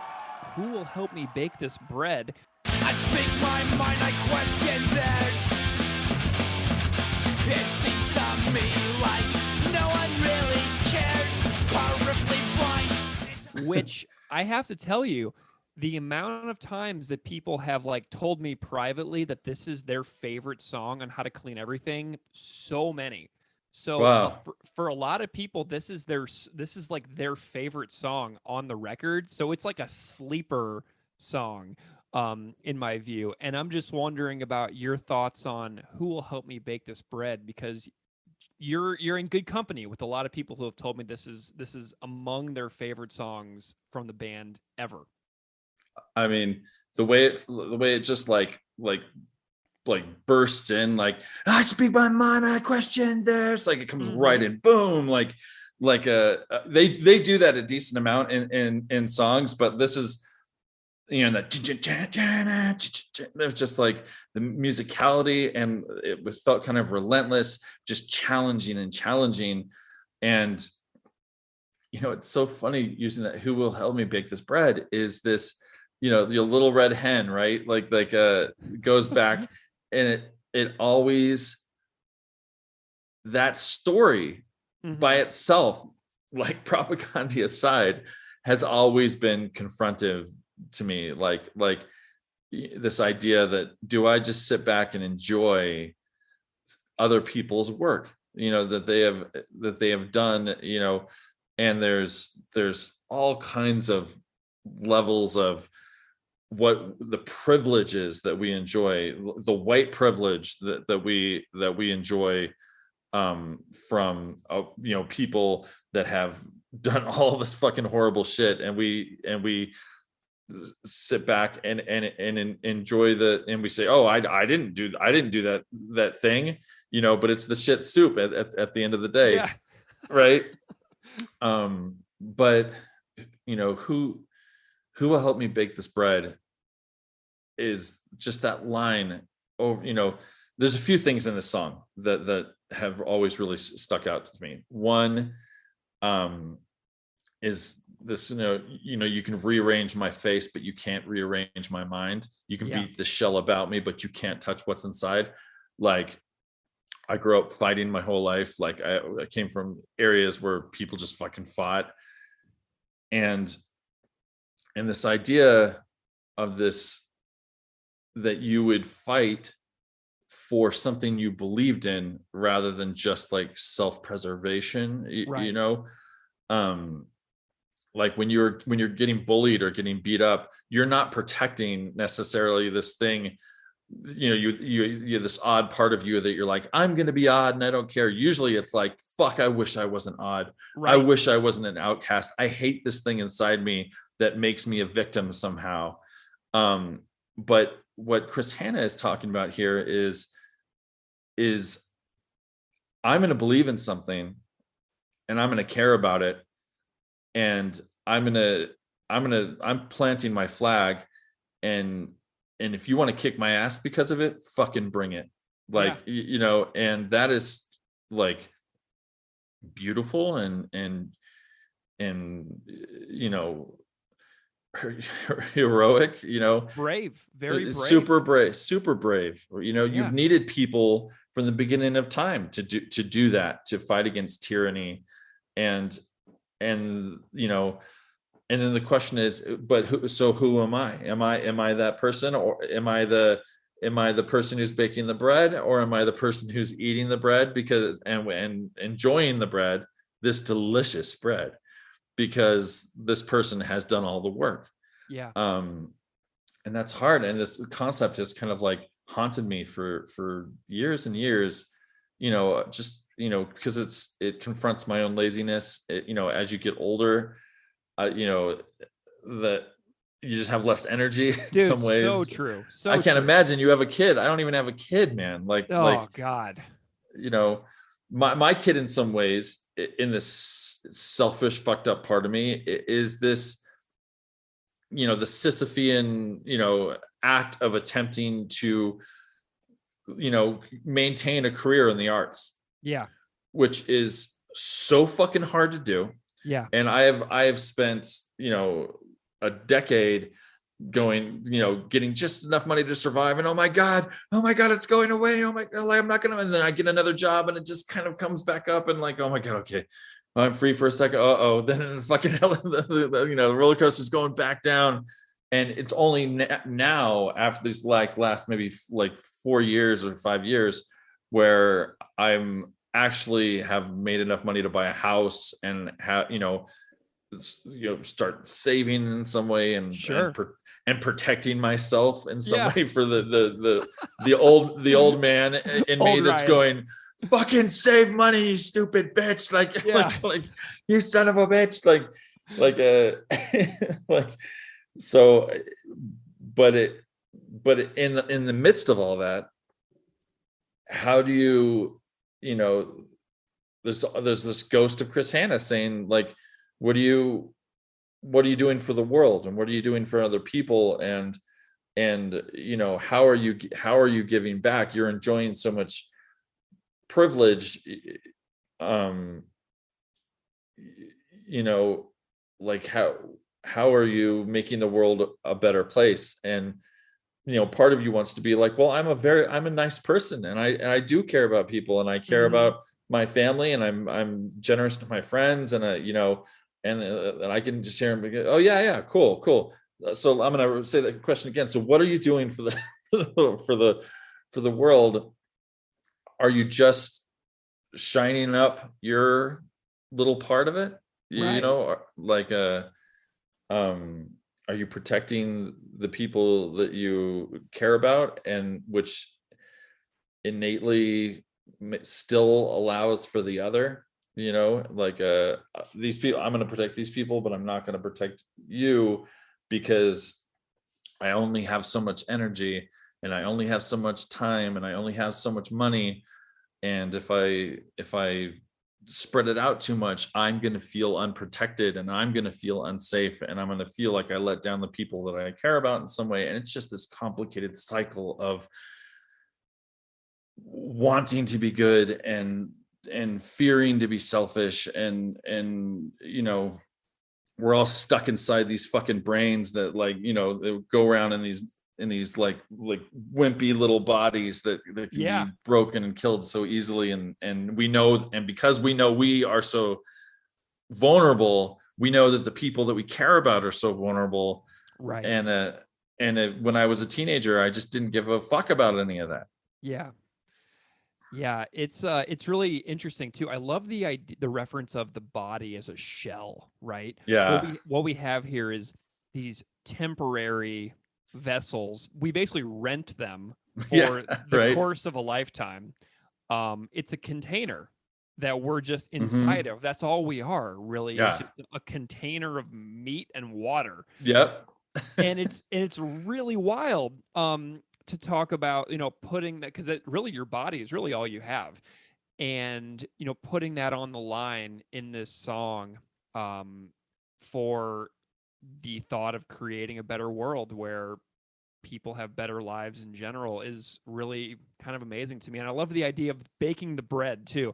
Mm-hmm. You prove the bread dough raises up, it grows, it rises. Yeah. And like oftentimes it's a very collaborative effort of making bread. If you picture like a bakery where a lot of people are working together for a common goal of stocking the bakery shelves for the people to come and like have this community, that's what I envision too. Is I envision the team and the bakery working together and making the dough so that the dough rises, and then they can make it, and then they can have this thing where everybody in the community benefits through nutrition. That's kind of what I see it as, and I just really love it. I love that visual because I love That's bread, awesome. and it's delicious. Yeah, I love bread too. I love it. Bread's so good. I know. No, I think that is, you're right. It's something that grows. It's something that feeds, you know. There's a reason why, you know, bread has, you know, been used in all these kind of like, you know, didn't Jesus like make this bread for everyone, and it just kept going? Or like the, you know, the Jews with like, where they were somehow able to feed everybody with a certain amount of, you know, there's this yearning for to make something and together as a group. I feel like I really experienced that in a kind of wonderful way on set. You know, it's like 200 people coming together to like make this thing together. Yeah. But within that thing, there are all these different like substructures of who gets paid the most money, who gets paid the least money, who has the most power, who doesn't have any power, like, you know, who's making, you know, doing everything they can because they're going to make their way to the next step, then they'll have more power. And yet, you know, all those dynamics are going, and some people have great unions that really support them, and some people have, you know, no union at all. Of all the people that are on the set, some people have really strong unions. You know, it's just like it's this microcosm of all these different things. And yet,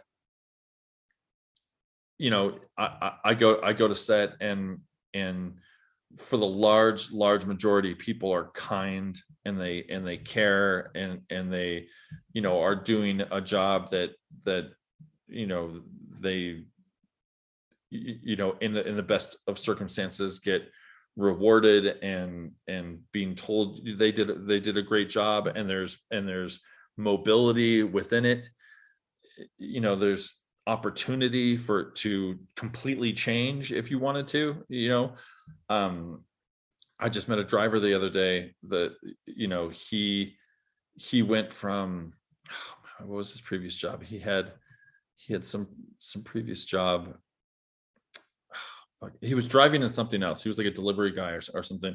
And then he went and got into his local union and became a driver for sets. And he was like, I'm making 3 times the amount of money, you know, and like, and I'm doing the same thing I did. The only thing is I'm not driving, wow. I'm just driving people around and instead. And it's, so there's, you know, I feel so lucky that I have like found my way into an industry that is completely rife with all of the fucking bullshit that we hate and that we talk about, but also in the midst of it has this place where people can express themselves and have jobs where that they can make a you know, a living wage and do all this different stuff and rewarded for merit and hard work. And, you know, that part of it, I'm very fortunate. But again, like I said, there's all these, everything that exists and the bullshit shit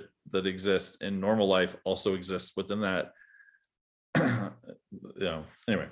Ryan, can you summarize like what propaganda means to you? Like, is that even possible? Oh man, that's a good question. I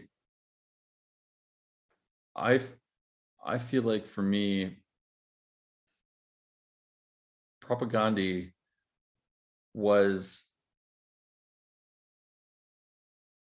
they were so much more than just a band for me.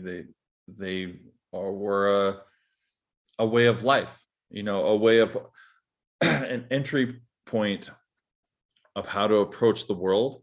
Mm-hmm. For me, they were a little bit like a doorway. There was like, I was standing on one side of the doorway prior to encountering this band. I walked through this doorway that I had opened, you know, partway through with how to clean everything, and was like looking through and being like, oh, they're saying a lot of shit in there, but like, I really like the music. And then when that second record came out, it was like, all right, I'm walking through the doorway. And walking through the doorway into a world where propaganda touches everything in some way, it became just a culture to like, if you want to call it that, because it really is something that touched every part of me and my belief systems and my thoughts of music and my thoughts of friendship and my thoughts of my relationship to the world. I mean, it really was totally prolific. It was like there was kind of no stone left unturned as far as the way I thought about race and sexuality and sex and, you know, women and everything in my life. So in some ways it was, you know, it was a threshold in some way to pass through. And I know that sounds like I'm making something so big, you know, some people will be like, it's a fucking band, man. Like, you know, just a fucking rock band, bro. But it just really wasn't that for me. It you know, it was, I was something on one side of the doorway and I was something different on the other side. I mean, I think that listeners of this podcast who have gone on this journey with Keith and I can tell that it's that for us too. Like there's no way that I would make a podcast that was like more than 200 hours long. If it wasn't something, and all the emailing and the notes and the preparing and the finding like old clips and demos and like booking interviews and recording and editing, like it all is like thousands of hours. I mean, it's ridiculous. It feels so like. Awesome that you guys are doing it. I mean, it's you know, I am compelled. I can't stop. Good. Yeah. Thank goodness, man. Like it's a treasure trove for any, you can tell. I told you this, beforehand, but like listening to you guys talk about this, it feels like I'm hanging out with some friends. I feel like I know you, and I don't even really know you. And it really does feel like that. Like, I feel like, and I don't, oftentimes I disagree with you, like when you guys when you guys rank those early songs, every time I'm like, fuck you guys. Yeah, Showdown. Like, we got ripped on so hard for that Showdown episode. Oh my God. It was so 1.5. I was like, what the fuck? We got ripped so hard on that one. Like we got like, I'm gonna have to revisit Showdown someday. Because we were finding our way. So at the beginning of the podcast, we were like, we need to be overly critical.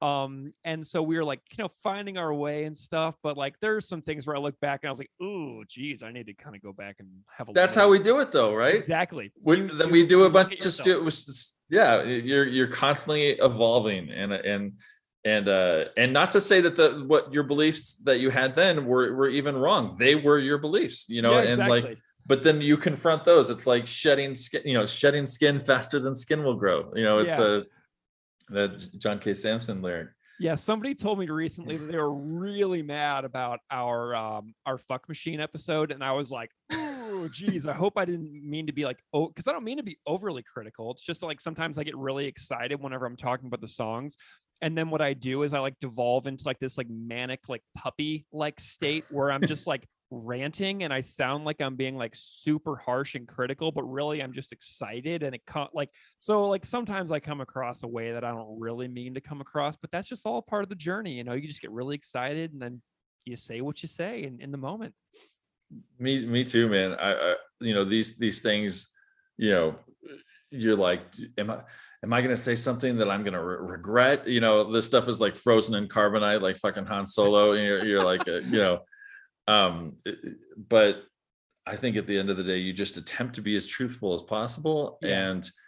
And then if your belief on that thing evolves, then allow that space for it to evolve.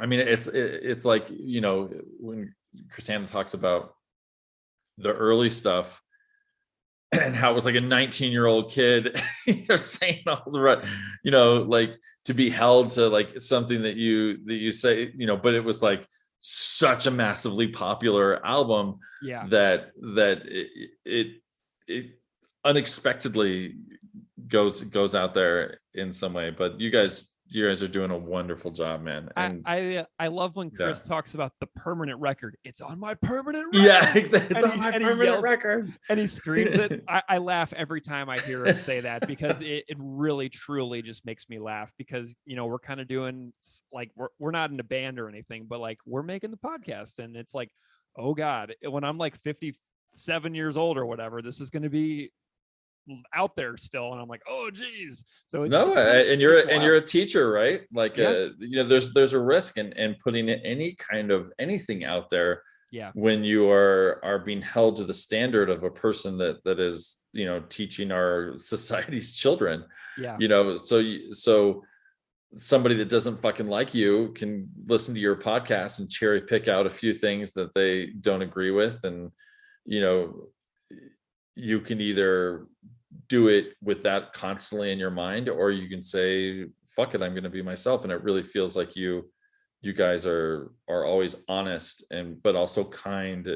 It's really nice that the two of you make a good combo. And I find it so interesting that you guys, because of that you ended up liking the later stuff more than the earlier stuff. I would like, when I first started, I was like not expecting you guys to come at it from that point of view, because I only have my own kind of myopic look at it.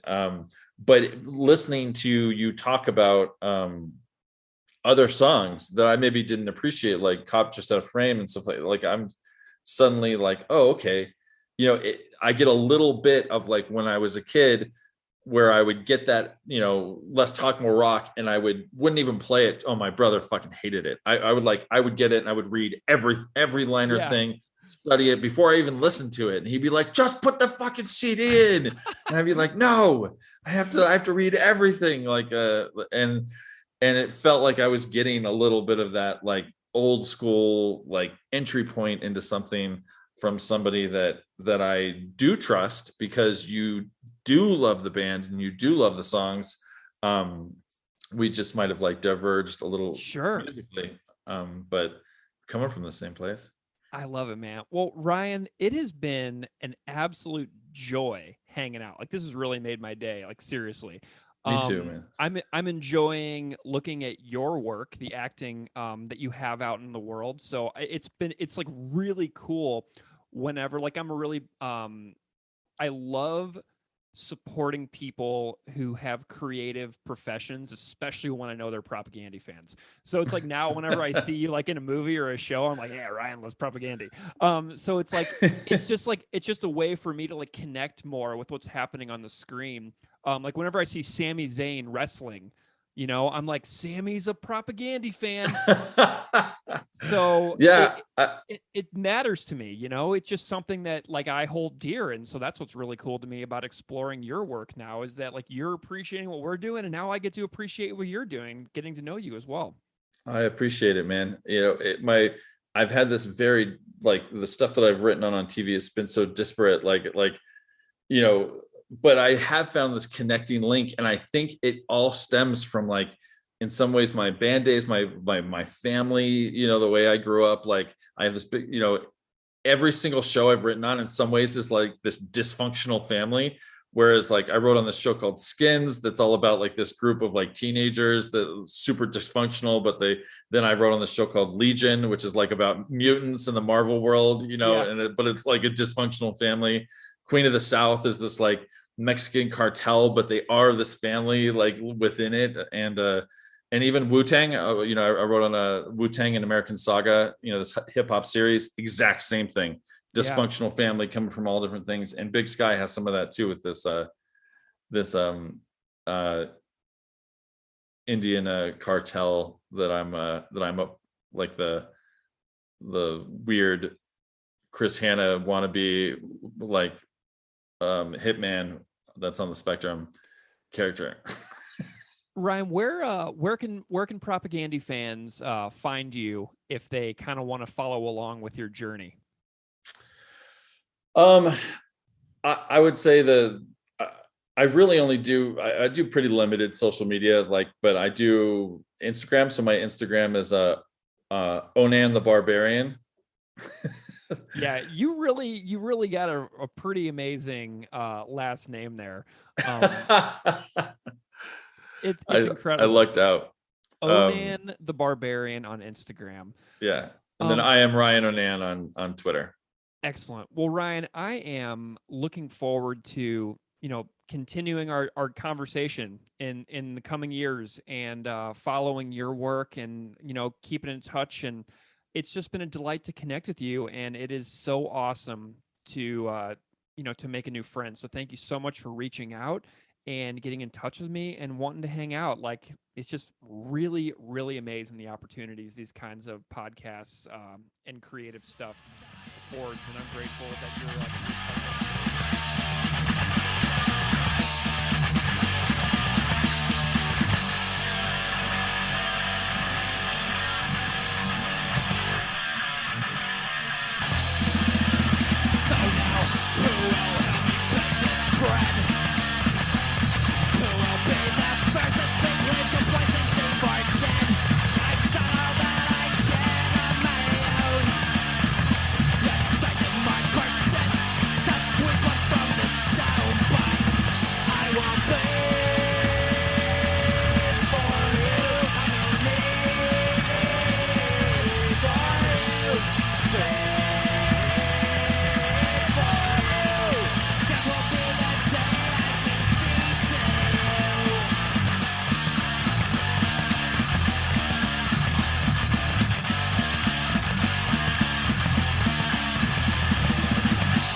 And there's a few ways that we can go through this. We can talk about the music first, and then we can talk about the lyrics. Does that sound like a good approach for you? So we can talk a little bit about the jamming, and then we can talk a little bit about the lessons. Yeah, that's fine. Mm-hmm. So let's talk about the music first. Okay. Tell me a little bit about your standout thoughts on the musical composition and performance of this song. And you can take this however you want. You can break down specific instruments, certain sections or moments of the song, anything that you think is interesting to you about Who Will Help Me Bake This Bread. Okay. So going into like I said, I learned about them from the Fat comps, but then hearing that Fat Mike's it was his favorite release on the label, How to Clean Everything. I was like, oh shit, I got to check this out, because at the time I didn't have a record player and we were going on tour a lot. I was just getting CDs and cassettes and stuff like that.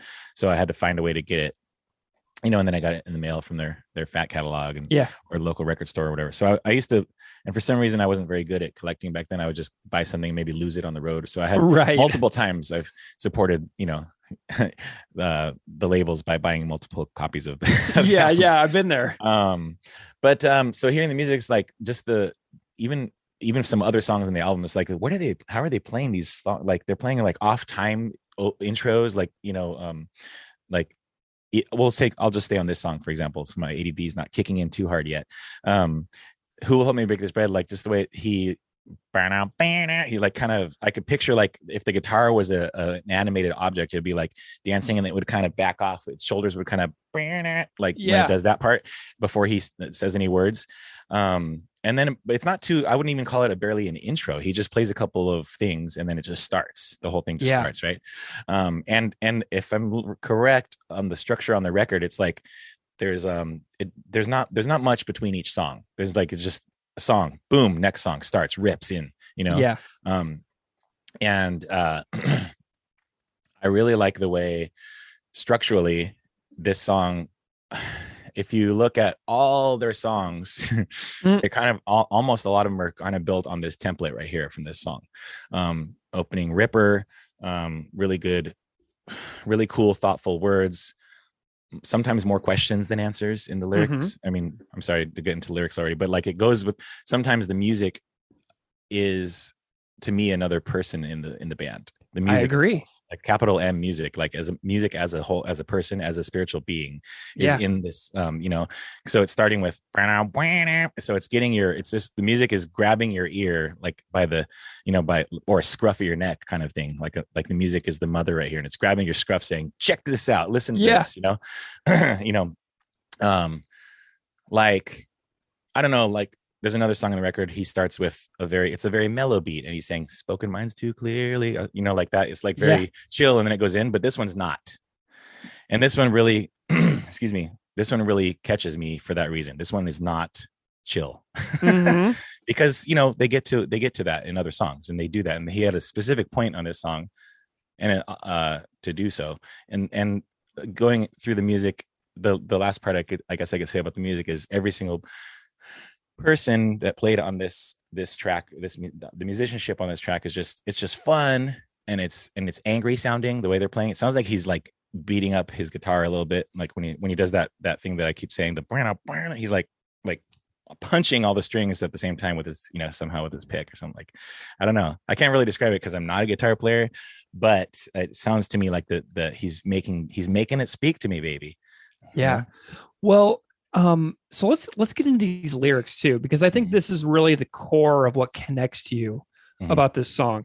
And you've mentioned sort of growing up around the church, and being a curious person in an environment that might not always welcome and value that quite as much. Really, maybe saying they do to get people to change the topic or get people to change the subject, like pretending to be open-minded, but then maybe not authentically meaning that. So we have these lyrics, and something that you said earlier, I speak my mind, I question theirs. And that is like sort of like the thesis, the overall meaning behind what you were saying earlier about some of your younger years being surrounded in certain communities. And so I am really curious on your take on the lines, the message, things this song reminds you of in your life. Any stories that spring to mind? I'm just curious about the connection of who will help me bake this bread to your Yeah. story. Oh, so many. I could talk for the rest of my life about this one song in I believe particular. it. I mean, obviously opening with that line, who, I speak my mind at a question of theirs. That could be like a tattoo across my chest. Yeah. That could be on my tombstone. And I didn't know it at the time actually but I heard it and I was like, oh, I really like this, and then I'm listening to it. And a little background on after my stepfather left when my parents got divorced in high school. We were poor. My mom basically opened a daycare out of our house so that for some more income. We were on welfare and food stamps for a little bit. And it was in an apartment complex. So there was kind of like a family aspect of your neighbors kind of being good family members too, taking care of each other. So there was a lot of like potluck kind of dinners, like people bringing in food and making food together. This song is obviously named after a food product, right? Yeah. Excuse me. So there was already that kind of food aspect in my life growing up of being food building community. Churches are good at doing the potlucks and the homeless outreach or whatever sometimes. And we were also recipients of, maybe some leftover foods or people bringing us meals or something like that. So there was always a sense of strong community around how food could help sustain humans basically, or a family of humans. But we were also, my mom in particular, she comes up a lot when I'm talking because she would literally give away her furniture to somebody who was in need. Wow. One of my girlfriend was first. My wife was my girlfriend. She was first in our life, and she came back to visit a second time, and she's like, "Carmen, where's your couch?" And my mom's like, "Oh, they needed it. They needed furniture." Yeah. And my wife is like, "Well, now you don't have furniture, And then and my mom's like, "Oh well, it'll work out. We'll get something else." So that was kind of the whole idea, and how I was kind of opened my eyes to even as America, even the poorest American is still richer than most of the world. And that's what's taught me. That's that little thing of people giving us stuff, but then we turn it around and give it back or give it away. And maybe we starve a little bit, but they're sustained also. And we're all kind of working together. And then, so like, I hear this song, and it's about the Little Red Hen. It's kind of an allegory to the Little Red Hen story, classic golden book, and she's like, "Hey, who's going to help me?" Everyone's like, "Nah, I can't do it. And then when the bread's ready, then everyone's like, "Yeah, I can do it." But the hen's like, well, the hen kind of gets snarky and is like, "Nah, I'm going to feed my babies, whatever." But I feel like somebody like my mom or maybe Gandhi or Jesus would be like, "You didn't help me make this bread, but I'll share it with you." Sure. And so I started learning about more like the isms. So going through Christianity, I'd learn about communism, socialism, and other isms, why those are bad. But I was like, some of those things sound kind of good to me, right? Like, oops, I'm not supposed to say that. But why are those things bad? Let me look more into that. Let me look into why those things are so terrible why you say they're so terrible. And then the more I learned about them, I'm like, well, I could see, secular humanism being a thing or whatever, but there's aspects of it that I love, that I like, that if we could adopt, that maybe we could be a better society. But humans are lame and we ruin everything. So back to the song, he's like, when I speak my mind, and then just, I don't know, just almost I could break down every single line and being like, why is this a part of my life? I won't bleed for you. Death will be the day I concede to you. Like all these, it's also could be an anthem for someone who is a super devout religious person. Every single line from start to finish could be a super devout religiosity song, just if you look at it that way. But I wasn't looking at it that way, but I could see how this could be an anthem for anyone who's like, this is my anthem, this is my fight song, yeah because it's like, dude,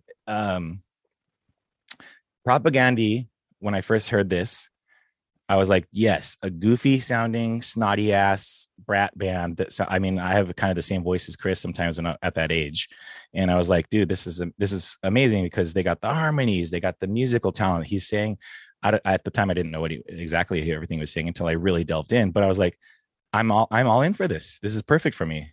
I don't know. And then I have no need for you. That's when he says that, and they bring in those super long background vocal harmonies behind it. Yeah. And it doesn't stop. It just keeps going. all the way through the last line. Yeah. And it goes higher and higher. It's kind of a future nod to Megan, but that's so great. Right. But he's like, when he's saying like, I have no need for you, that could be like almost like a teenager coming out of youth group and saying like, what's my purpose now? Because at the time, or even, I don't know if it's still like this, but the church youth group system didn't really have a good programming for like after high school. Then what? Okay, now they're adults. So you're 18, you go to a Christian school and you get married, and there's no room for divorce because that's against the Bible. And then half the people get divorced. Yeah. Because they're not taught things the right way, you know? Yeah. And that's just an example or whatever. Yeah, I don't know. I don't know. And then another part was, I do remember one time when my dad was still around in the family, he said, we were talking about paying bills, and he's like, they're trying to squeeze blood from a turnip or squeeze blood from the stone. And then Propaganda says the same thing later in this song, like, dude, because they're talking about, my dad was talking about, getting more money out of us and stuff like that, and it wasn't going to happen at the time. And then Propaganda says, and I was like, wait, what is he? So the saying means you're not going to get anything out of me that, is not, I've given you all I can, basically. I've done all I can on my own, you can't. I really want to talk to Chris about this personally, because he's really saying like, I have nothing left to give, basically, and I've given you everything. I'm not going to do what you say, basically. It's almost, and man, now the more that I talk about it, it could also be a middle finger to your parents, Yeah. Because who will help me bake this bread? I'm out on my own. I'm living in the world on my own. I'm out on tour as a young musician, starving. What I'm going to do it. I mean, I don't know. It could be a thing like that too. Now that I think about it, it's like moving out. I moved out the second I turned 18, Well, in the line, I won't bleed for you, kind of to me signifies a shift in a person's life. Like maybe you would have previously bled for them, but then you realize that they extract so much from you in sort of a usury manner that eventually you're like, wait a minute, I would have done anything for you. I would have given everything to you if you would have just met me halfway and like been like my equal, but you don't see me as that. So now I have to sever this relationship. Does that make sense? Totally. Yeah. It's and also bleeding for somebody is like a pretty good sacrifice, like, I mean, not even just like in the sense of a sacrificial lamb or anything like that. It's like you're literally bleeding open or donating blood to the American Red Cross. It's like you are giving life, basically you're giving part of your life to whatever he's talking about, the cause, a parents, a family, a church, whatever. So I'm wondering, like, Chris, who hurt you? Did you grow up in the church? Is this something that you're telling me about? I won't bleed for you. I have no need. For me, because I try to donate blood as much as possible, because the blood, they keep asking me for my blood. So I'm like, if I can, I will. And it's a sacrifice. It's time and giving and pricking needles and like all this stuff. It's like, it's really no sweat to do it, but it's like, it is a sacrifice to some degree. And I never sacrificed, like I never joined the military and went overseas and did that whole thing. Excuse me. But that's also a sacrifice. Like there's a chance that you might not make it back, And so I understand that part of it. A lot of military in my family and in this town and stuff like that. I understand that. And it's a sacrifice. And then what are we sacrificing daily on the daily? Well, my mom giving me her last penny to buy stuff for school, or giving away her last morsel of food to the neighbors, or like, what are we doing on a regular basis? And that's kind of how I view church now, or Christianity, or my own life with that, is like, I don't agree with all the kind of tomfoolery and televangelist stuff, but there was something to be said about how we treat other people. Yeah. Literally, my mom literally living out the values of love thy neighbor, no matter who you are, what you look like, what's going on in your life. And some people ostracize my family for being divorced. Like that's not cool. Like, yeah. But the ones that did not, and the ones that really surrounded us, are the ones that I still stay in touch with and respect. You know what I mean? Nice. Yeah. And this song too, like one of my favorite lines in it is peripherally blind, intellectually numb. Oh yeah. And I love that one because, you think about like the blinders from side to side. Keeping somebody from seeing what's outside of their narrow worldview, whether it's like a couple neighborhoods over from your house where, you know, the quality of life is extremely different due to, you know, structural inequality or whatever. The history of the way that our neighborhoods have developed lead a couple streets over to be totally different universe almost in some ways. Yeah. And so as long as you don't have to see it, you don't have to learn. So you stay intellectually numb by staying within your blinders and just looking straight ahead of you without expanding that worldview and going a couple streets over and seeing what life is like in something that's a little different from what you've experienced, because then it prevents you from having empathy whenever you're later on in life. And, you know, does that all make sense? Am I just rambling? No, you're right on. I think the church worldview, the church view, or whatever you want to call it, it can be very myopic. And I think that we see it a lot. We've seen it a lot in the past few like elections or like stuff that people start talking about, like, oh, it's San Diego or Southern California or the border is all like this. Right. But that's somebody who's talking from Ohio or Wyoming or, you know, maybe even another country. It's like because they haven't experienced this life down here or in El Paso or San Diego or Brownsville or whatever. It's like the towns that are on the border or even a Canadian border. I don't know. But like, you're not here to see what is going on. You're not even go macro, or I'm sorry, go even more micro and see what's going on in my neighborhood, on my street, in my apartment complex, in my house, in my room, in my closet, you know, like keep going. And then you're going to see those things. Like, as far as intellectualism, it's like, you know, people all, like, they like to wax philosophical and intellectual about all these things that they may or may not know about, you know. Take it for what it is, like somebody tweeting 140 characters about, you know, abortion or the border or whatever. It's like, are you an expert? Can we have a real discussion about it? Or are you just saying like this, they're wrong and I'm right? And like, I lived in Mexico for about 14 months when I was 24 and, you know, going back and visiting the place where I was from and having people tell me about like what people in Mexico thought. And I'm just like, like, there's no way that you can talk about this in an even remotely informed manner. And I currently am living in the place that you're talking about. And you've, as far as I know, never gone there, never crossed that border, never met people, never understood like what their lives are like or why they might make certain choices. Like, I literally was so stupid, Josh, that I moved to Mexico and thought that people in Mexico wanted to move to the US. Like, that's how stupid I was. And like, I was talking to people and I was like, oh yeah, so do you ever want to like move north or anything? And they're like, what are you talking about? Like, this is where I live. Like, why would I, you know what I mean? Like, so that's how stupid I was about all this. And, you know, going somewhere and seeking to, you know, not remain intellectually numb is, to me, one of the greatest gifts of being a human. Oh yeah.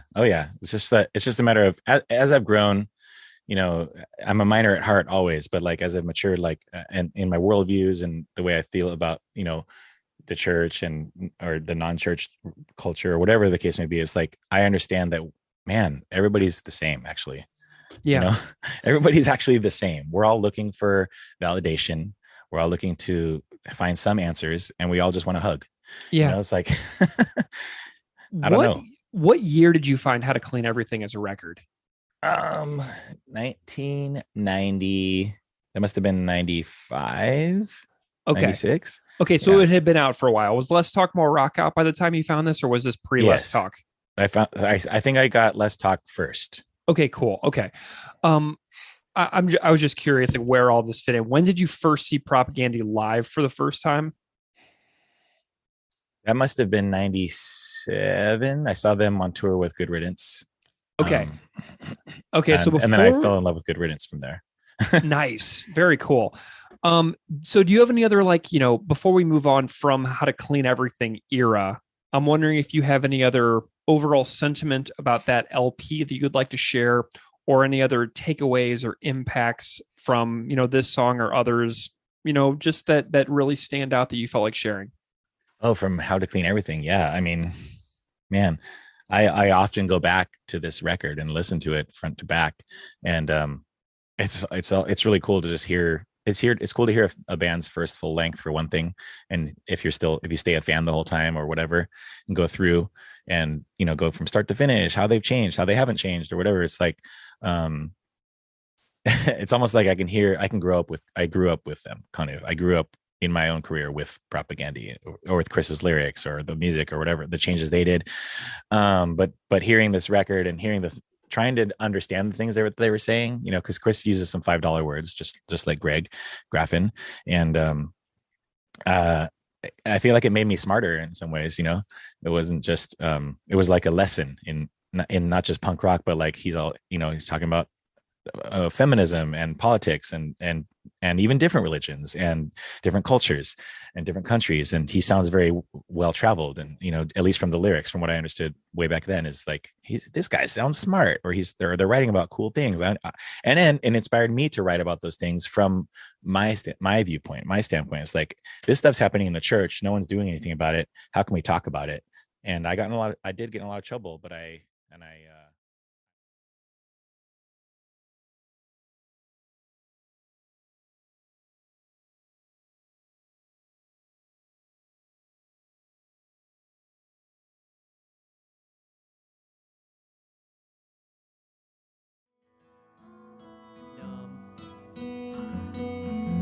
Ignorance by choice or just plain fucking dumb. You boycott your brain. You answer with fists, but my questions still persist.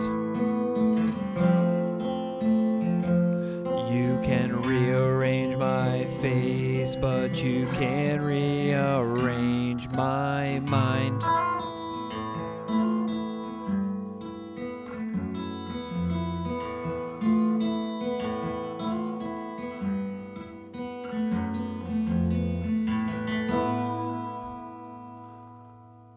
The Little Red Hen.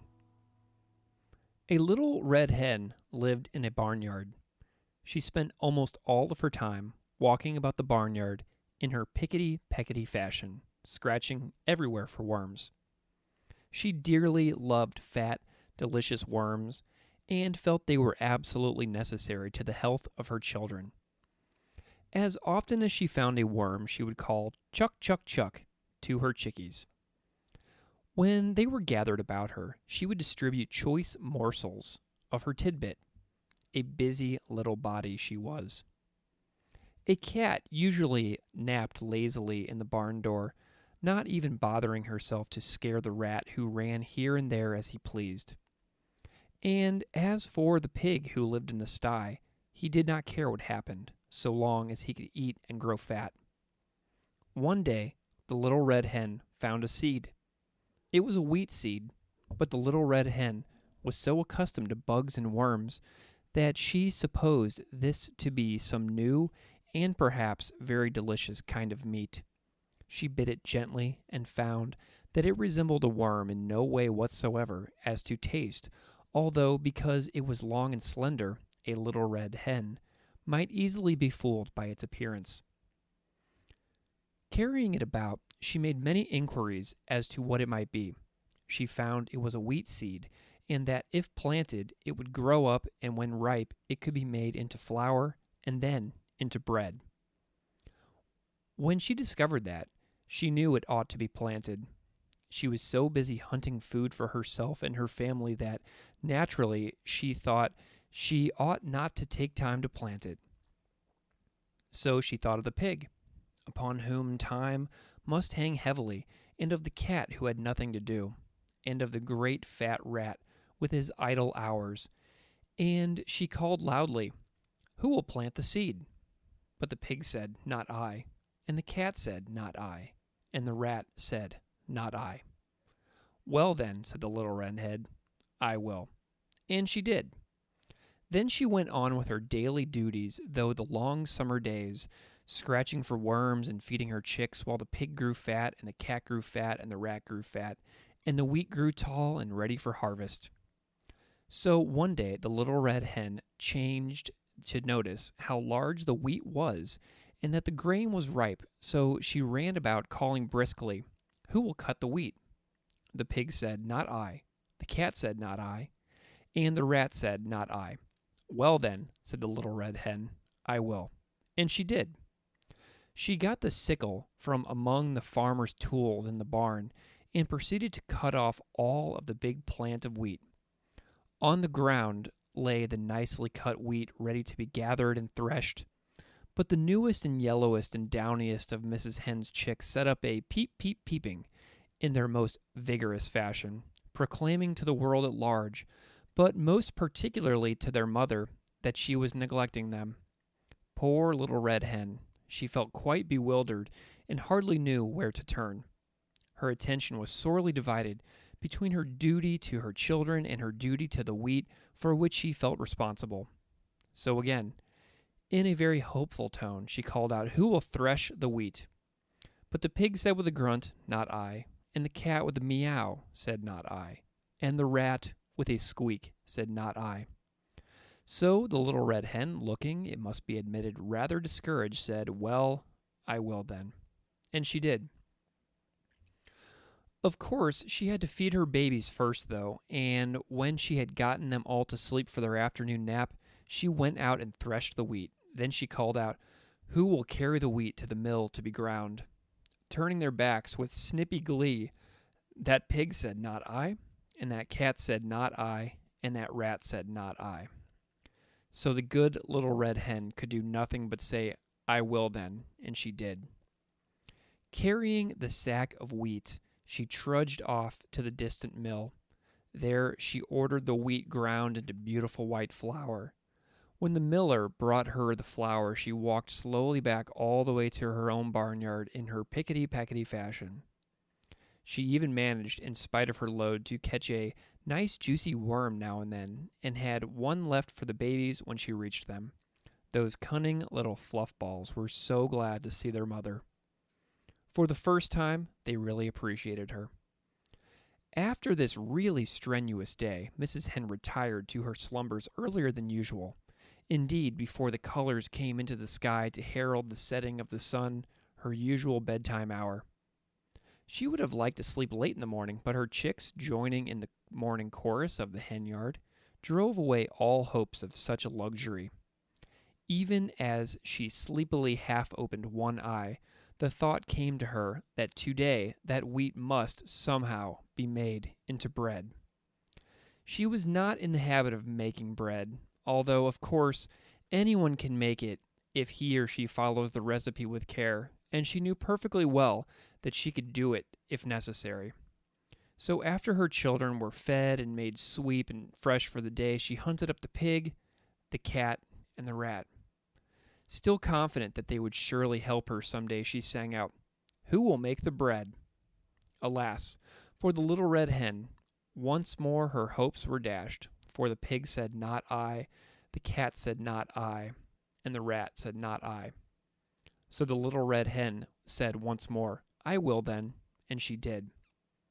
Feeling that she might have known all the time that she would have to do it all herself, she went and put on a fresh apron and spotless cook's cap. First of all, she set up the dough, as was proper. When it was time, she brought out the molding board and the baking tins, molded the bread, divided it into loaves, and put them in the oven to bake. All the while, the cat sat lazily by, giggling and chuckling. And close at hand, the vain rat powdered his nose and admired himself in a mirror. In the distance could be heard the long-drawn snores of the dozing pig. At last the great moment arrived. A delicious odor was wafted upon the autumn breeze. Everywhere the barnyard citizens sniffed the air with delight. The Red Hen ambled her pickety-peckety way toward the source of all the excitement. Although she appeared to be perfectly calm, in reality, she could only with difficulty restrain an impulse to dance and sing. And had she not done all the work on this wonderful bread? Small wonder that she was the most excited person in the barnyard. She did not know whether the bread would be fit to eat, but, joy of joys, when the lovely brown loaves came out of the oven, they were done to perfection. Then, probably because she had acquired the habit, the hen called, "Who will eat the bread?" All the animals in the barnyard were watching hungrily and smacking their lips in anticipation, and the pig said, "I will," the cat said, "I will," and the rat said, "I will." But the Little Red Hen said, "No, you won't. I will." And she did.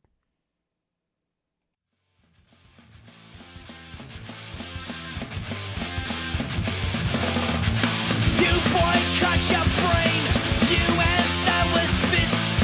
My questions still persist. You can rearrange my face, but you can't rearrange my mind. You can beat the shell about me, but you can't touch what's inside.